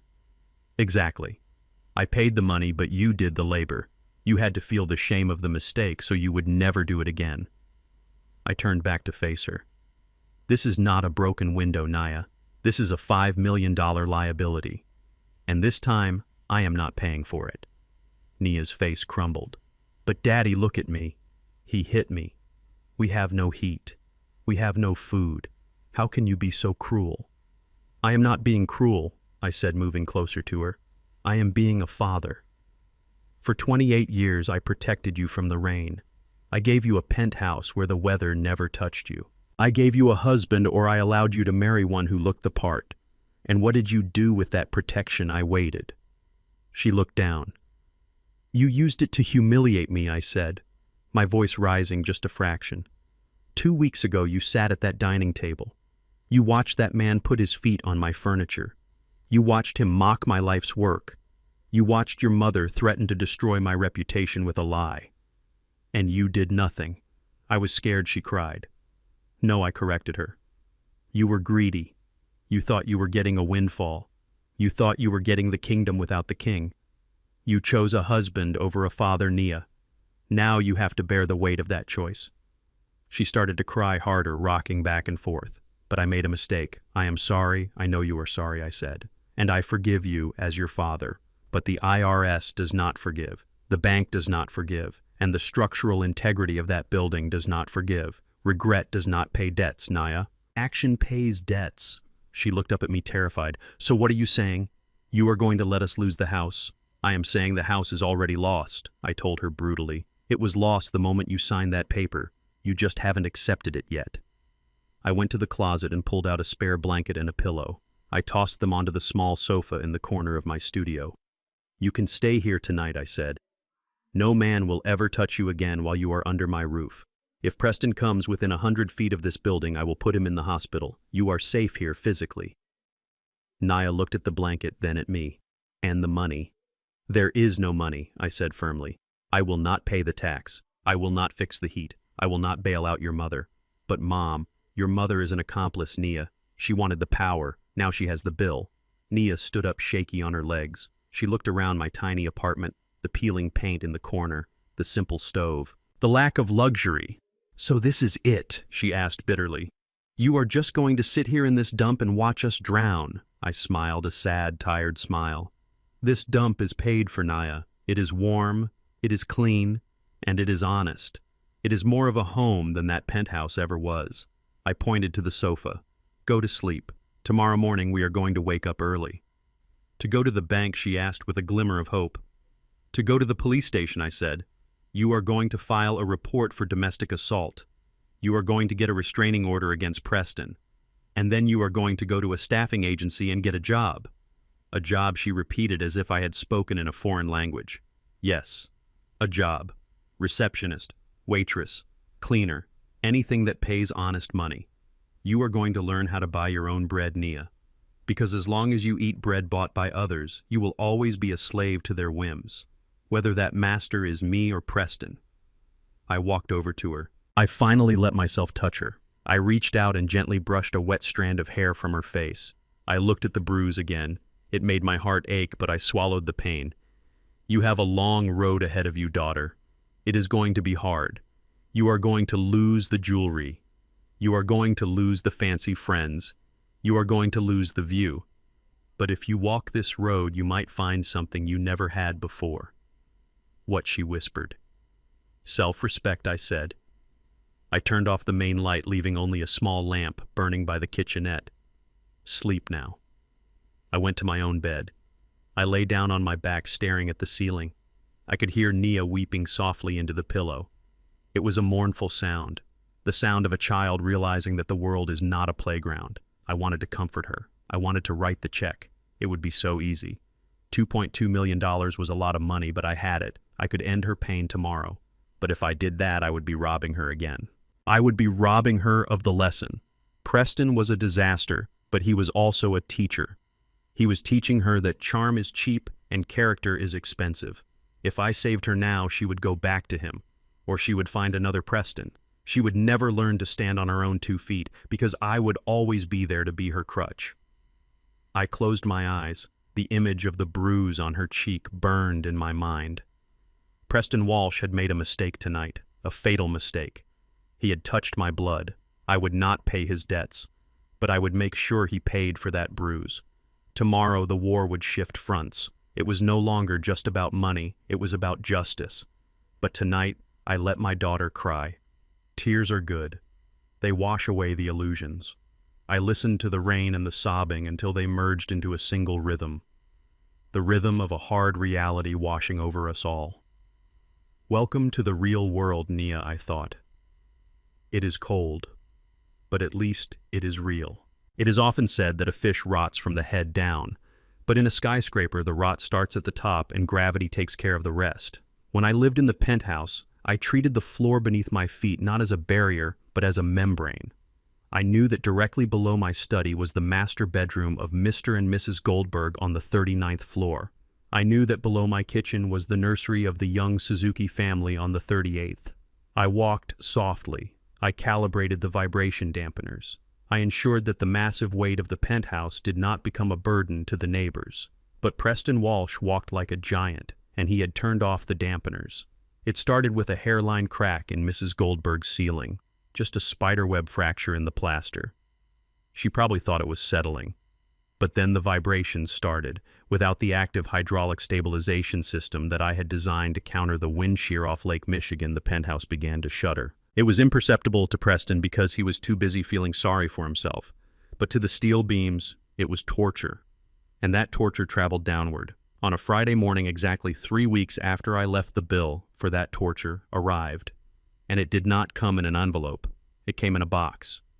I was at the public library in Hyde Park helping a high school student with his geometry homework. It was a simple volunteer job I had picked up to keep my mind sharp. We were calculating the hypotenuse of a triangle when my phone buzzed. It was Henry the doorman again. "Mr. Banks, it is bad. The sheriff is here." "Not the police. The sheriff. They have a warrant to serve papers on the penthouse. The board president is with them." I put my phone down. I looked at the student. "Remember this," I told him, pointing to the triangle. "If you remove the support from the longest side, the whole shape collapses. That is not just math. That is life." Back at the tower, the collapse was happening in real time. The elevator doors opened on the 40th floor. Out stepped 2 sheriff's deputies, followed by the president of the condo association, a man named Arthur Sterling. Arthur was a retired corporate litigator. He was a shark who ate other sharks for breakfast. I had always gotten along with him because I respected his ruthlessness in protecting the building. Now that ruthlessness was aimed at my wife. Vivian opened the door. She looked haggard. She was wearing a bathrobe over her clothes to stay warm. The apartment behind her was dark and smelled of mildew from the unaddressed water damage. "Mrs. Banks," Arthur said. His voice was not friendly. It was the voice of a man who sees a tumor that needs to be cut out. Arthur, she said, forcing a smile. To what do I owe the pleasure?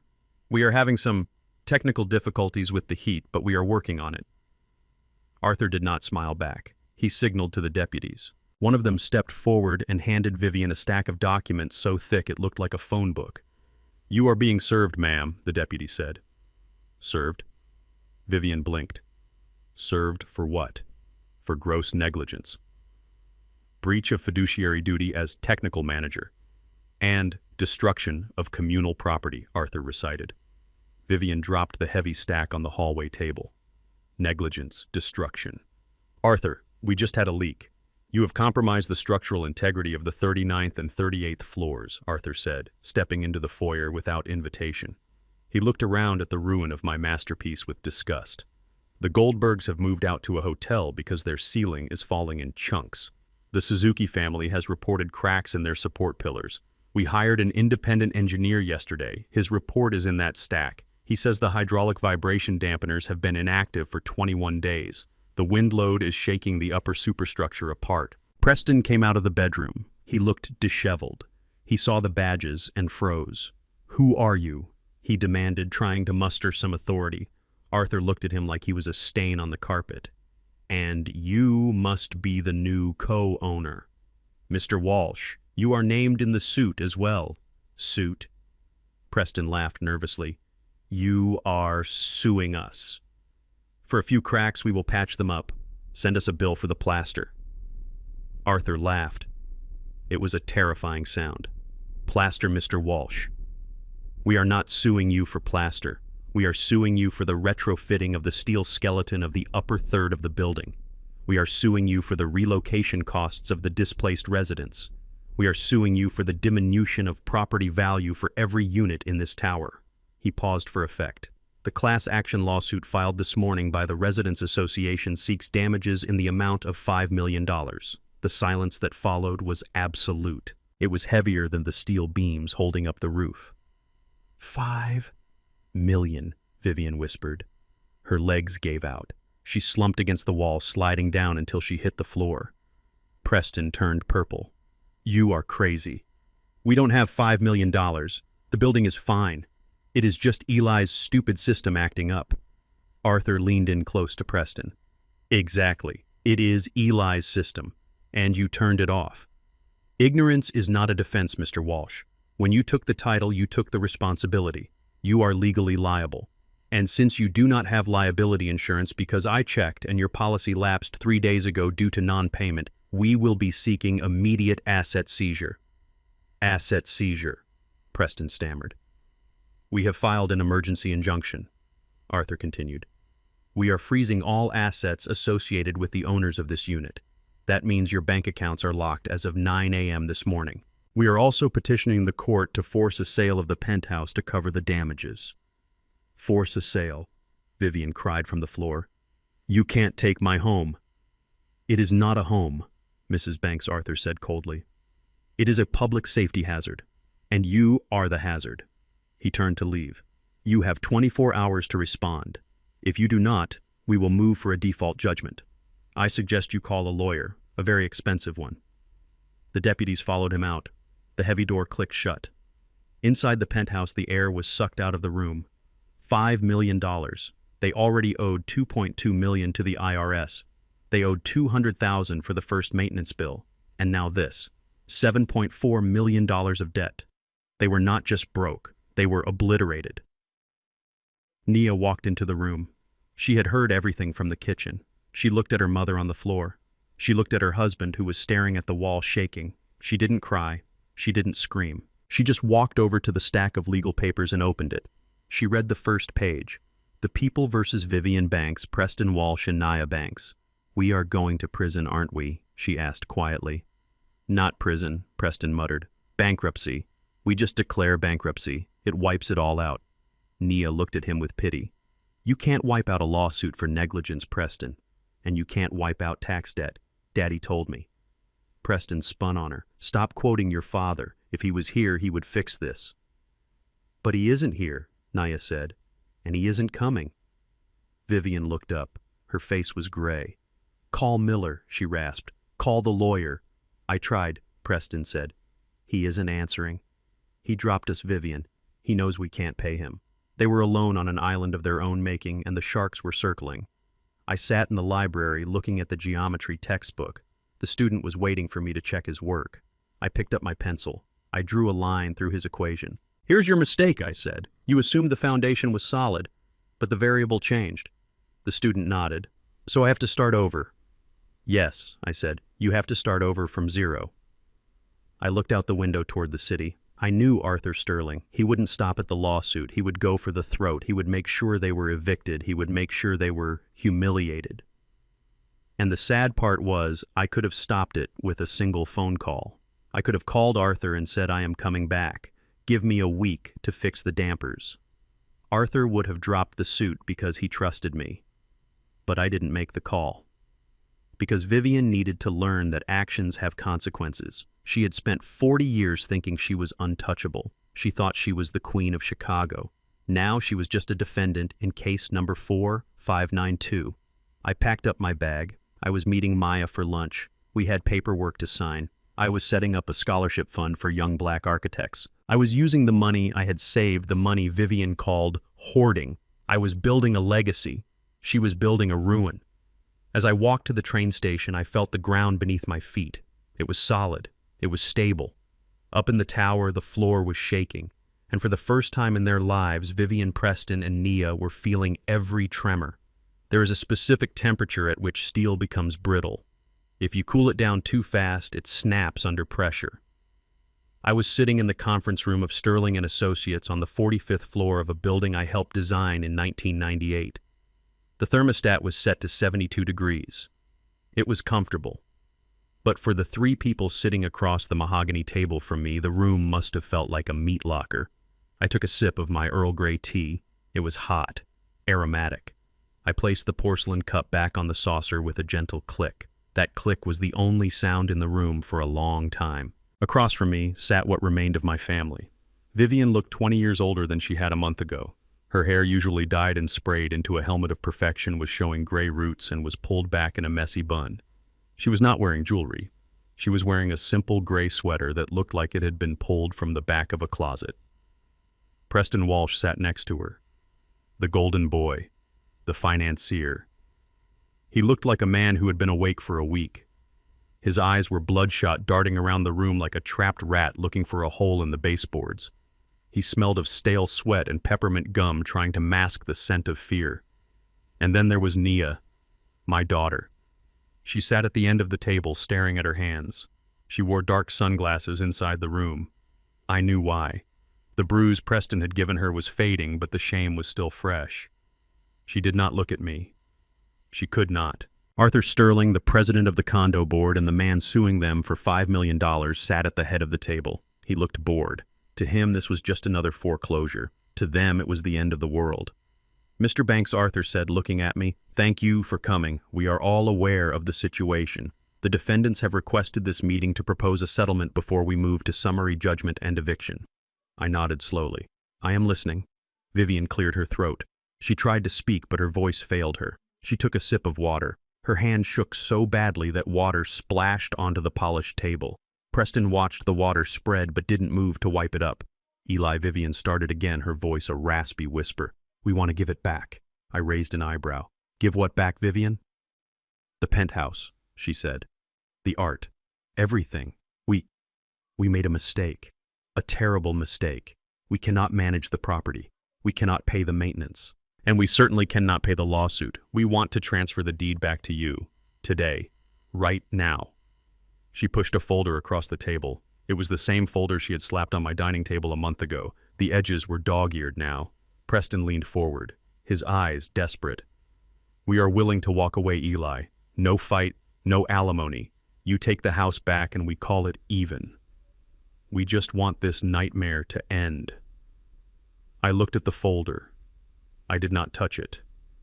I let it sit there in the middle of the table like a dead bird. "Call it even," I repeated slowly, tasting the words. "You steal my home. You insult my dignity. You destroy my floors. You damage the structural integrity of a 40-story tower. And now, because the bill has come due, you want to give it back. I leaned back in my leather chair. I am afraid you misunderstand the nature of real estate, Preston. You cannot give back a liability. You can only sell an asset. And right now, that penthouse is not an asset. It is a toxic waste dump wrapped in glass. Preston slammed his hand on the table. It is worth $5.5 million. The appraisal says so. The appraisal is from 2 months ago. I corrected him, calm as a frozen lake. That was before you flooded it. That was before you stripped the copper wiring from the smart wall to try and sell it for scrap.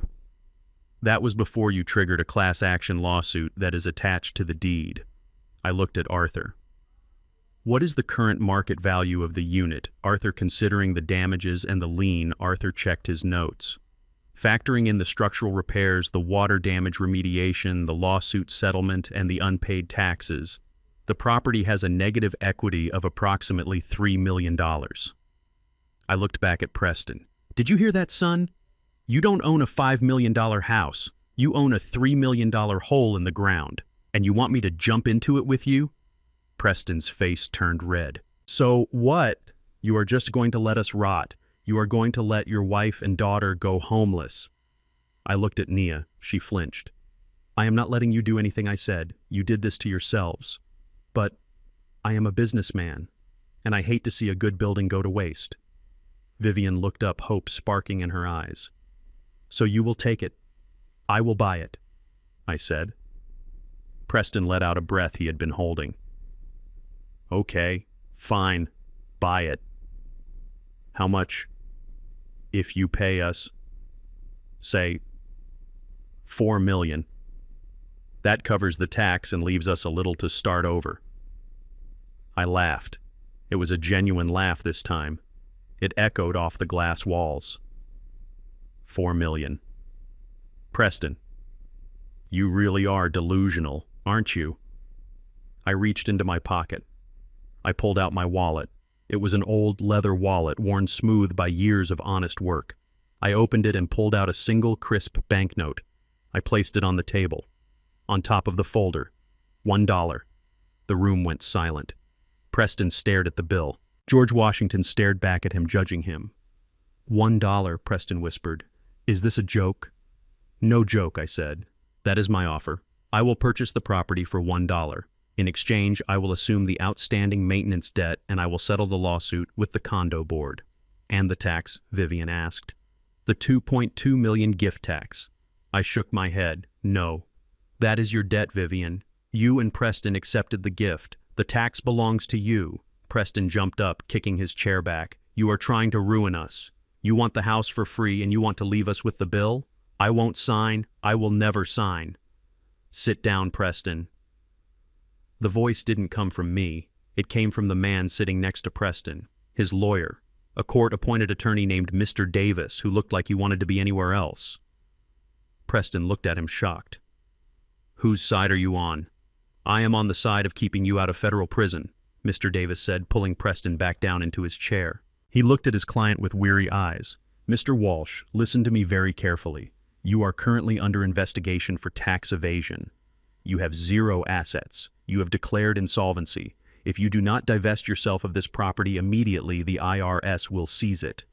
But they won't just seize the house. They will charge you with fraud because you tried to sell the art to pay a margin call while under a tax lien.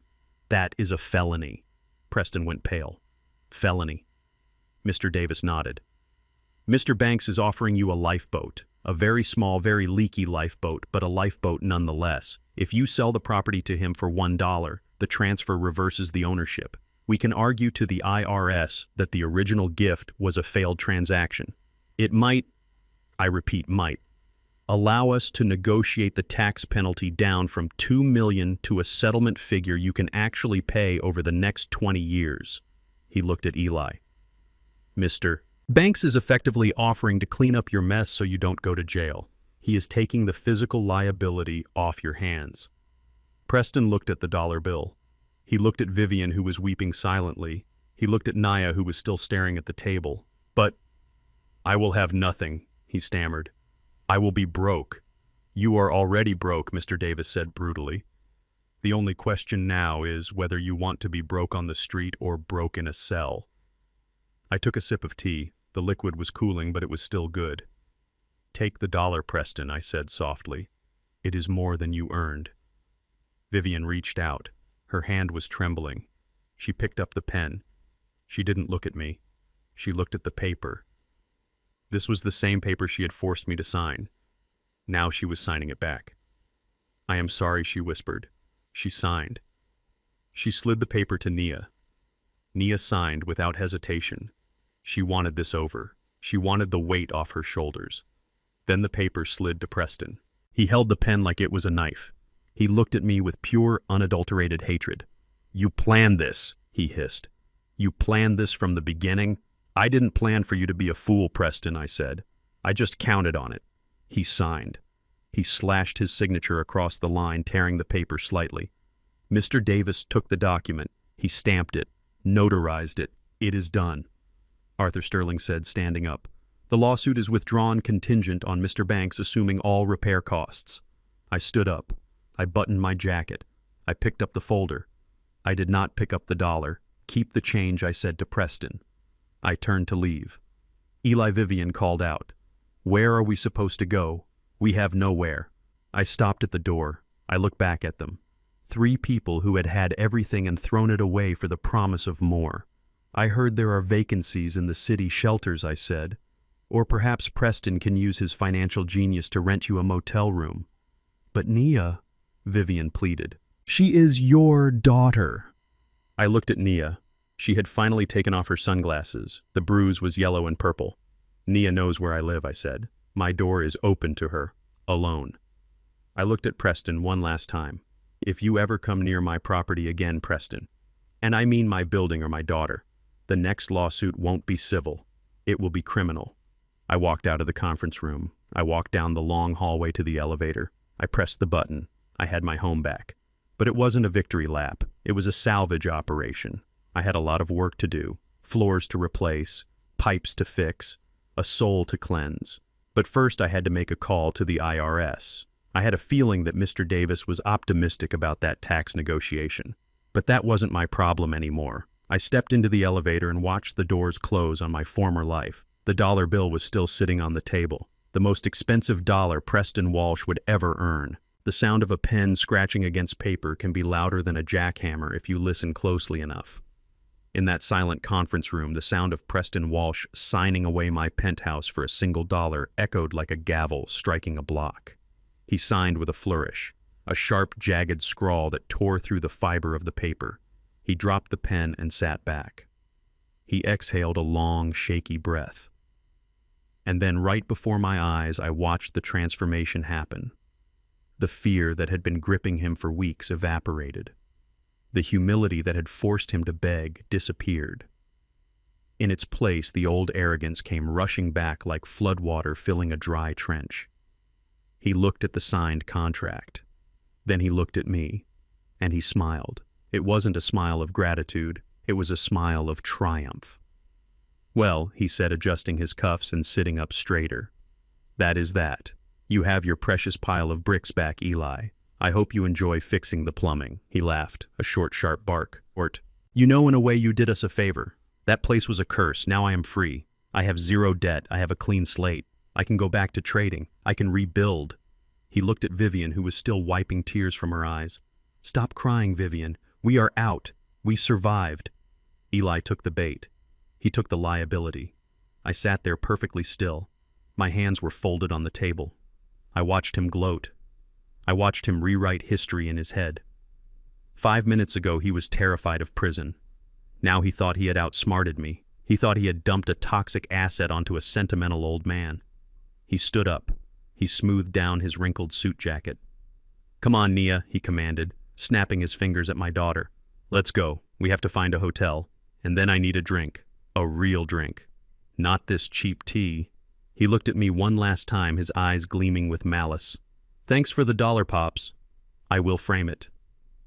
As a reminder of the day I unloaded a sinking ship on its captain. He reached for the dollar bill on the table. "Leave it," I said. My voice was soft, but it stopped his hand in midair. Preston sneered. "Why, it is my money. I earned it." I looked at Maya, my attorney, who had been sitting silently next to me this whole time. She was the best student I ever taught. She understood structures. She understood that a trap isn't sprung until the mouse tries to leave with the cheese. Maya, I said, would you please explain the relevant tax statutes of the state of Illinois and the Federal Revenue Code to Mr. Walsh? Preston frowned. Tax statutes. What do you mean? The deal is done. You bought the house. You bought the debt. Mr. Davis said so. He looked at his court-appointed lawyer. Mr. Davis was looking down at his shoes, suddenly finding his laces very interesting. Maya opened her leather portfolio. She pulled out a single sheet of paper. She didn't look at Preston. She looked at the signed contract. Mr. Walsh. Maya began, her voice crisp and professional. You are correct that by selling the property to Mr. Banks for $1, you have transferred the physical asset and the attached structural liens back to him.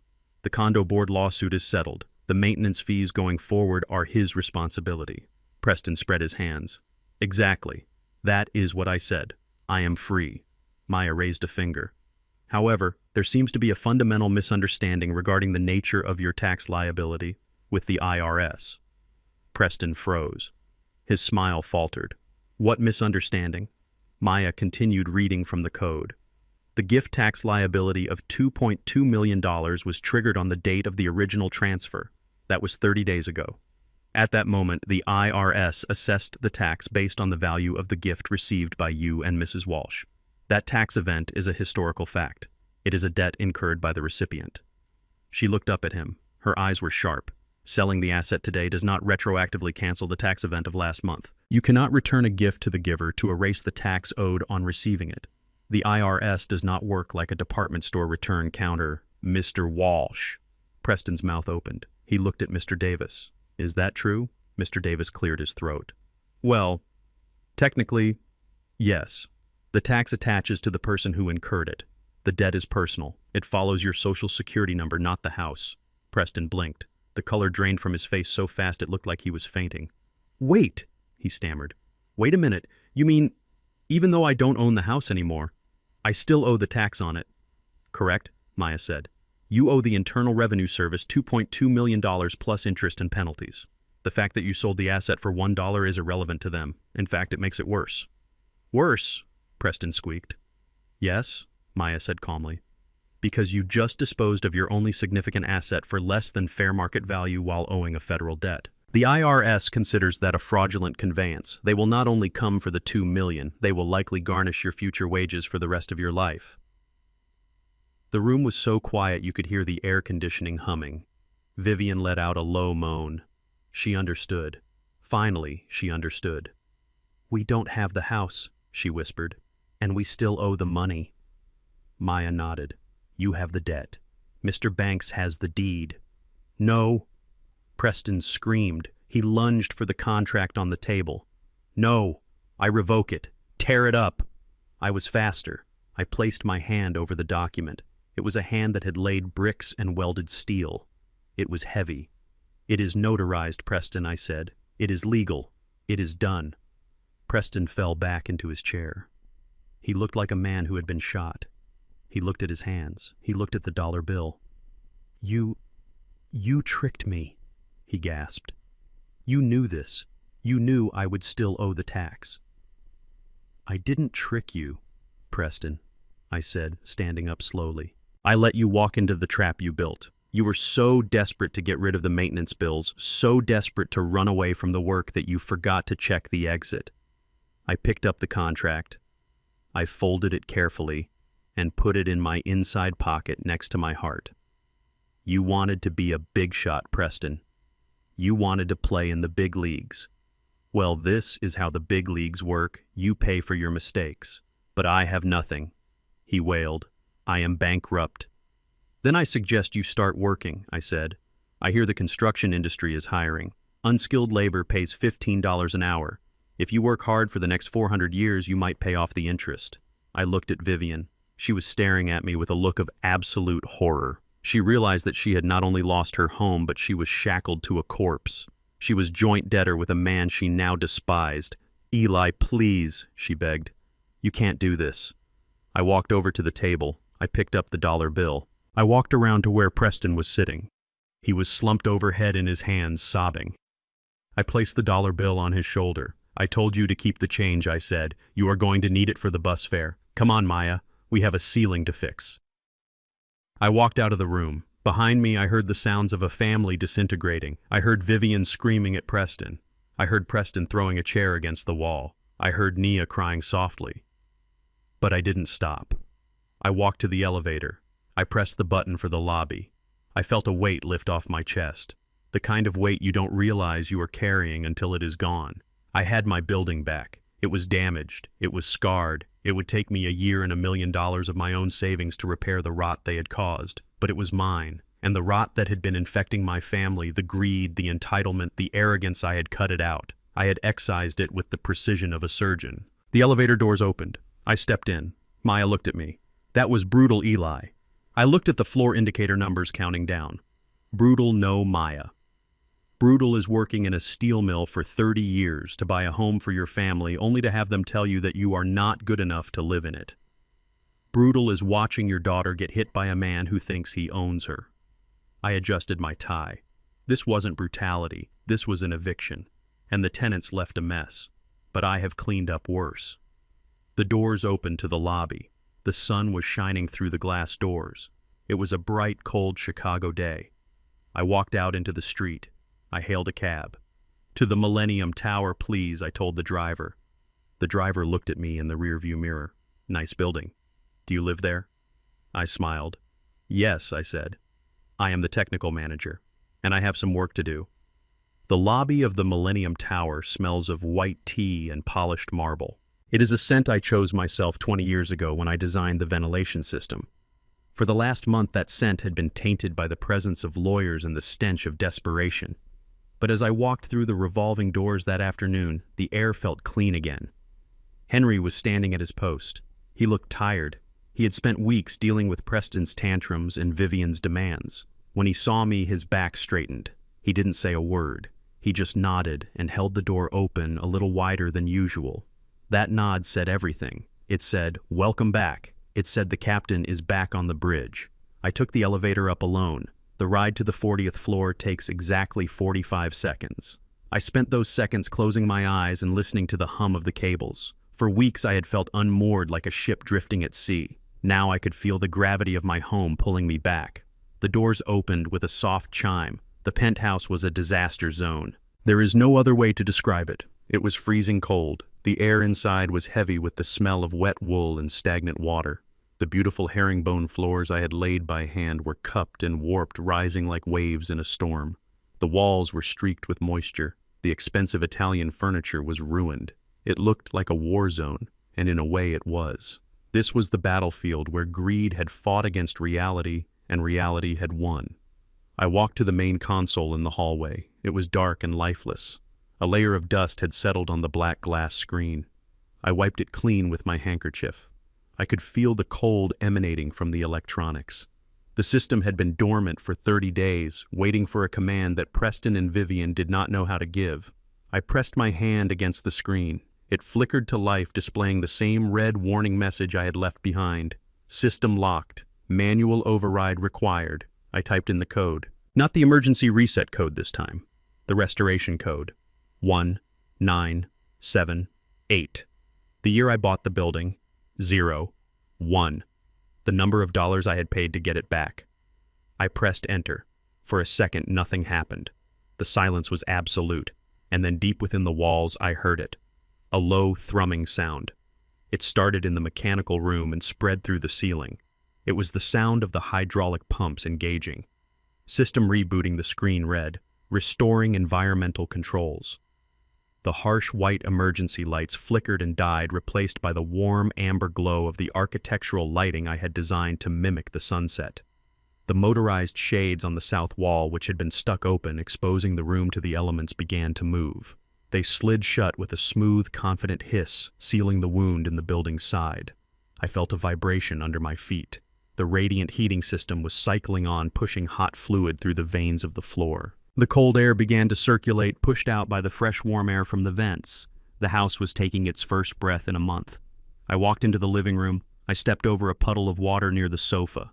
I would have to rip this floor out. I would have to replace the drywall. I would have to sand the beams. It would cost me hundreds of thousands of dollars and months of labor. But as I stood there watching the city lights flicker on through the glass, I didn't care about the cost. I cared about the rescue. The building was safe. The parasite had been removed. I walked to the window and looked down. 40 stories below the drama was finding its final act. I could see the flashing lights of police cars parked in the circular driveway. I couldn't hear the sirens through the triple-paned glass, but I knew why they were there. Preston Walsh was not going to be homeless. The state of Illinois was going to provide him with a room, a very small concrete room. I learned the details later from Arthur Sterling. Apparently trying to sell my painting was just the tip of the iceberg. When the IRS started digging into Preston's finances after the tax lien was filed, they found a labyrinth of wire fraud. He had been running a Ponzi scheme. He had been using new investors' money to pay off gambling debts.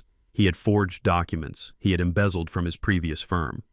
The officers found him in the lobby trying to sneak out the back entrance with a suitcase full of silverware he had stolen from my kitchen. I watched from my high tower as they let him out. He was still wearing his expensive suit, but without a tie, he looked small. He was shouting something, probably blaming me, blaming Vivian, blaming the world. A detective pushed his head down to protect it as they shoved him into the back of the squad car. The car drove away, disappearing into the river of traffic. Preston Walsh had wanted to live in the sky.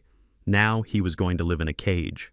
He had traded his freedom for the illusion of wealth, and when the illusion shattered, the bars were all that remained.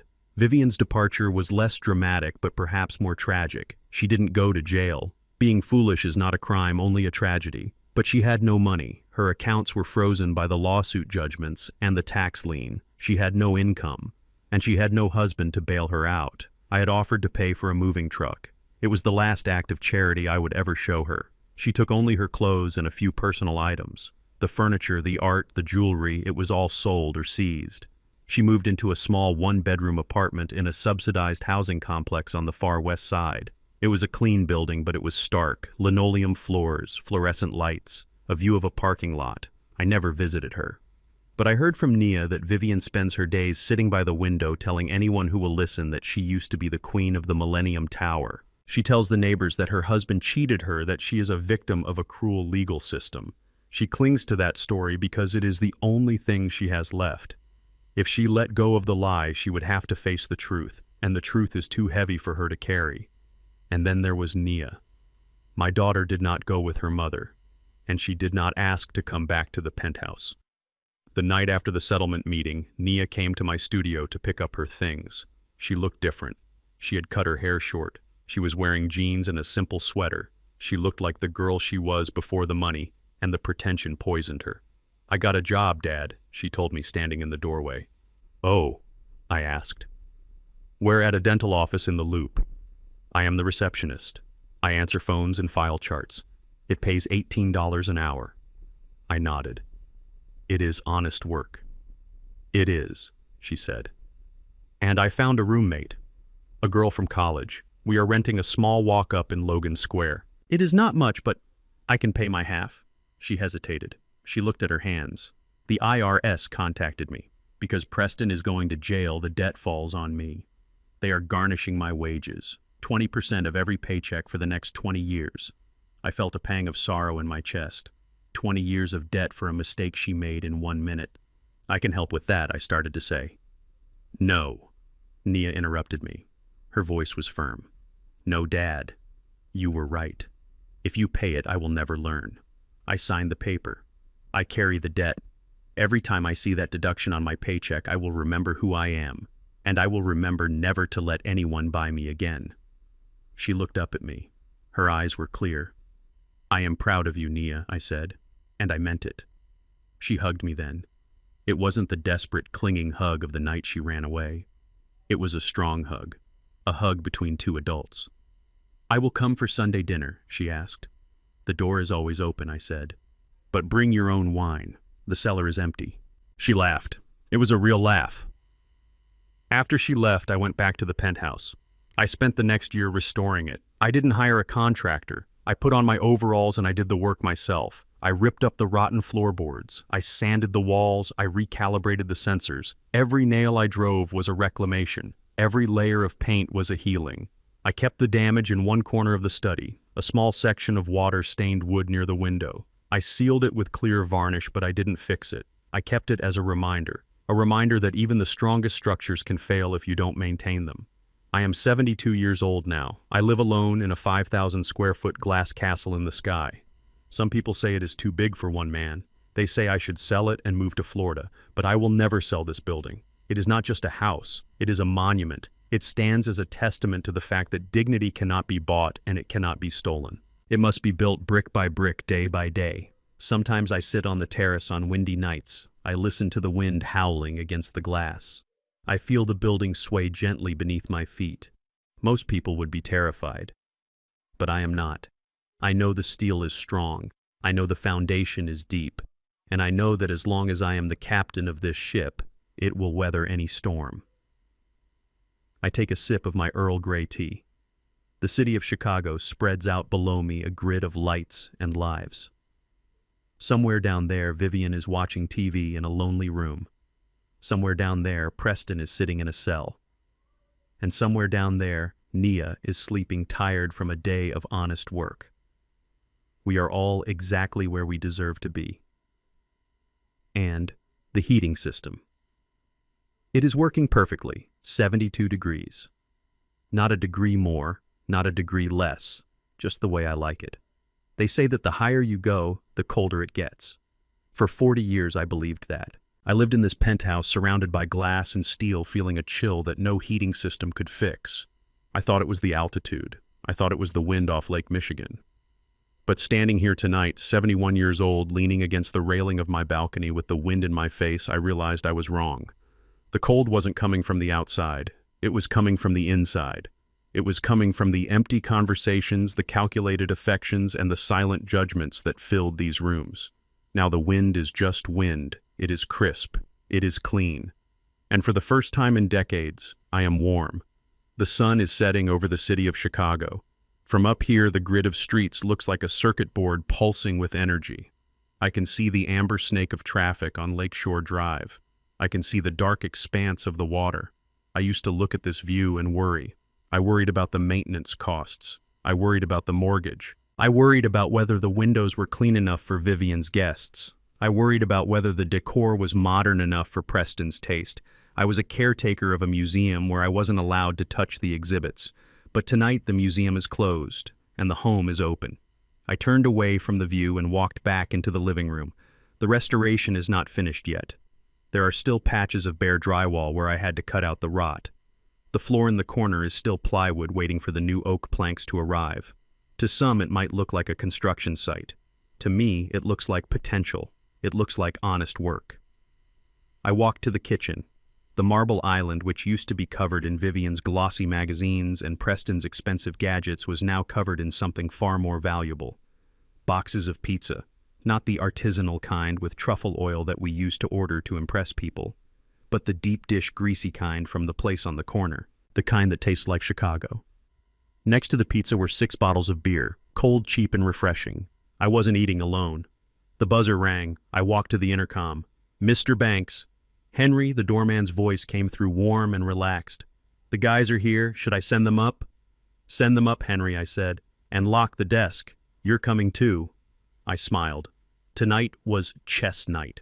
For years I had wanted to host a chess night, but Vivian wouldn't allow it. She said my friends were too loud. She said they didn't fit the aesthetic of the penthouse. She said, Eli, why do you want to hang out with a retired plumber and a high school history teacher when we could be dining with the board of directors? She never understood.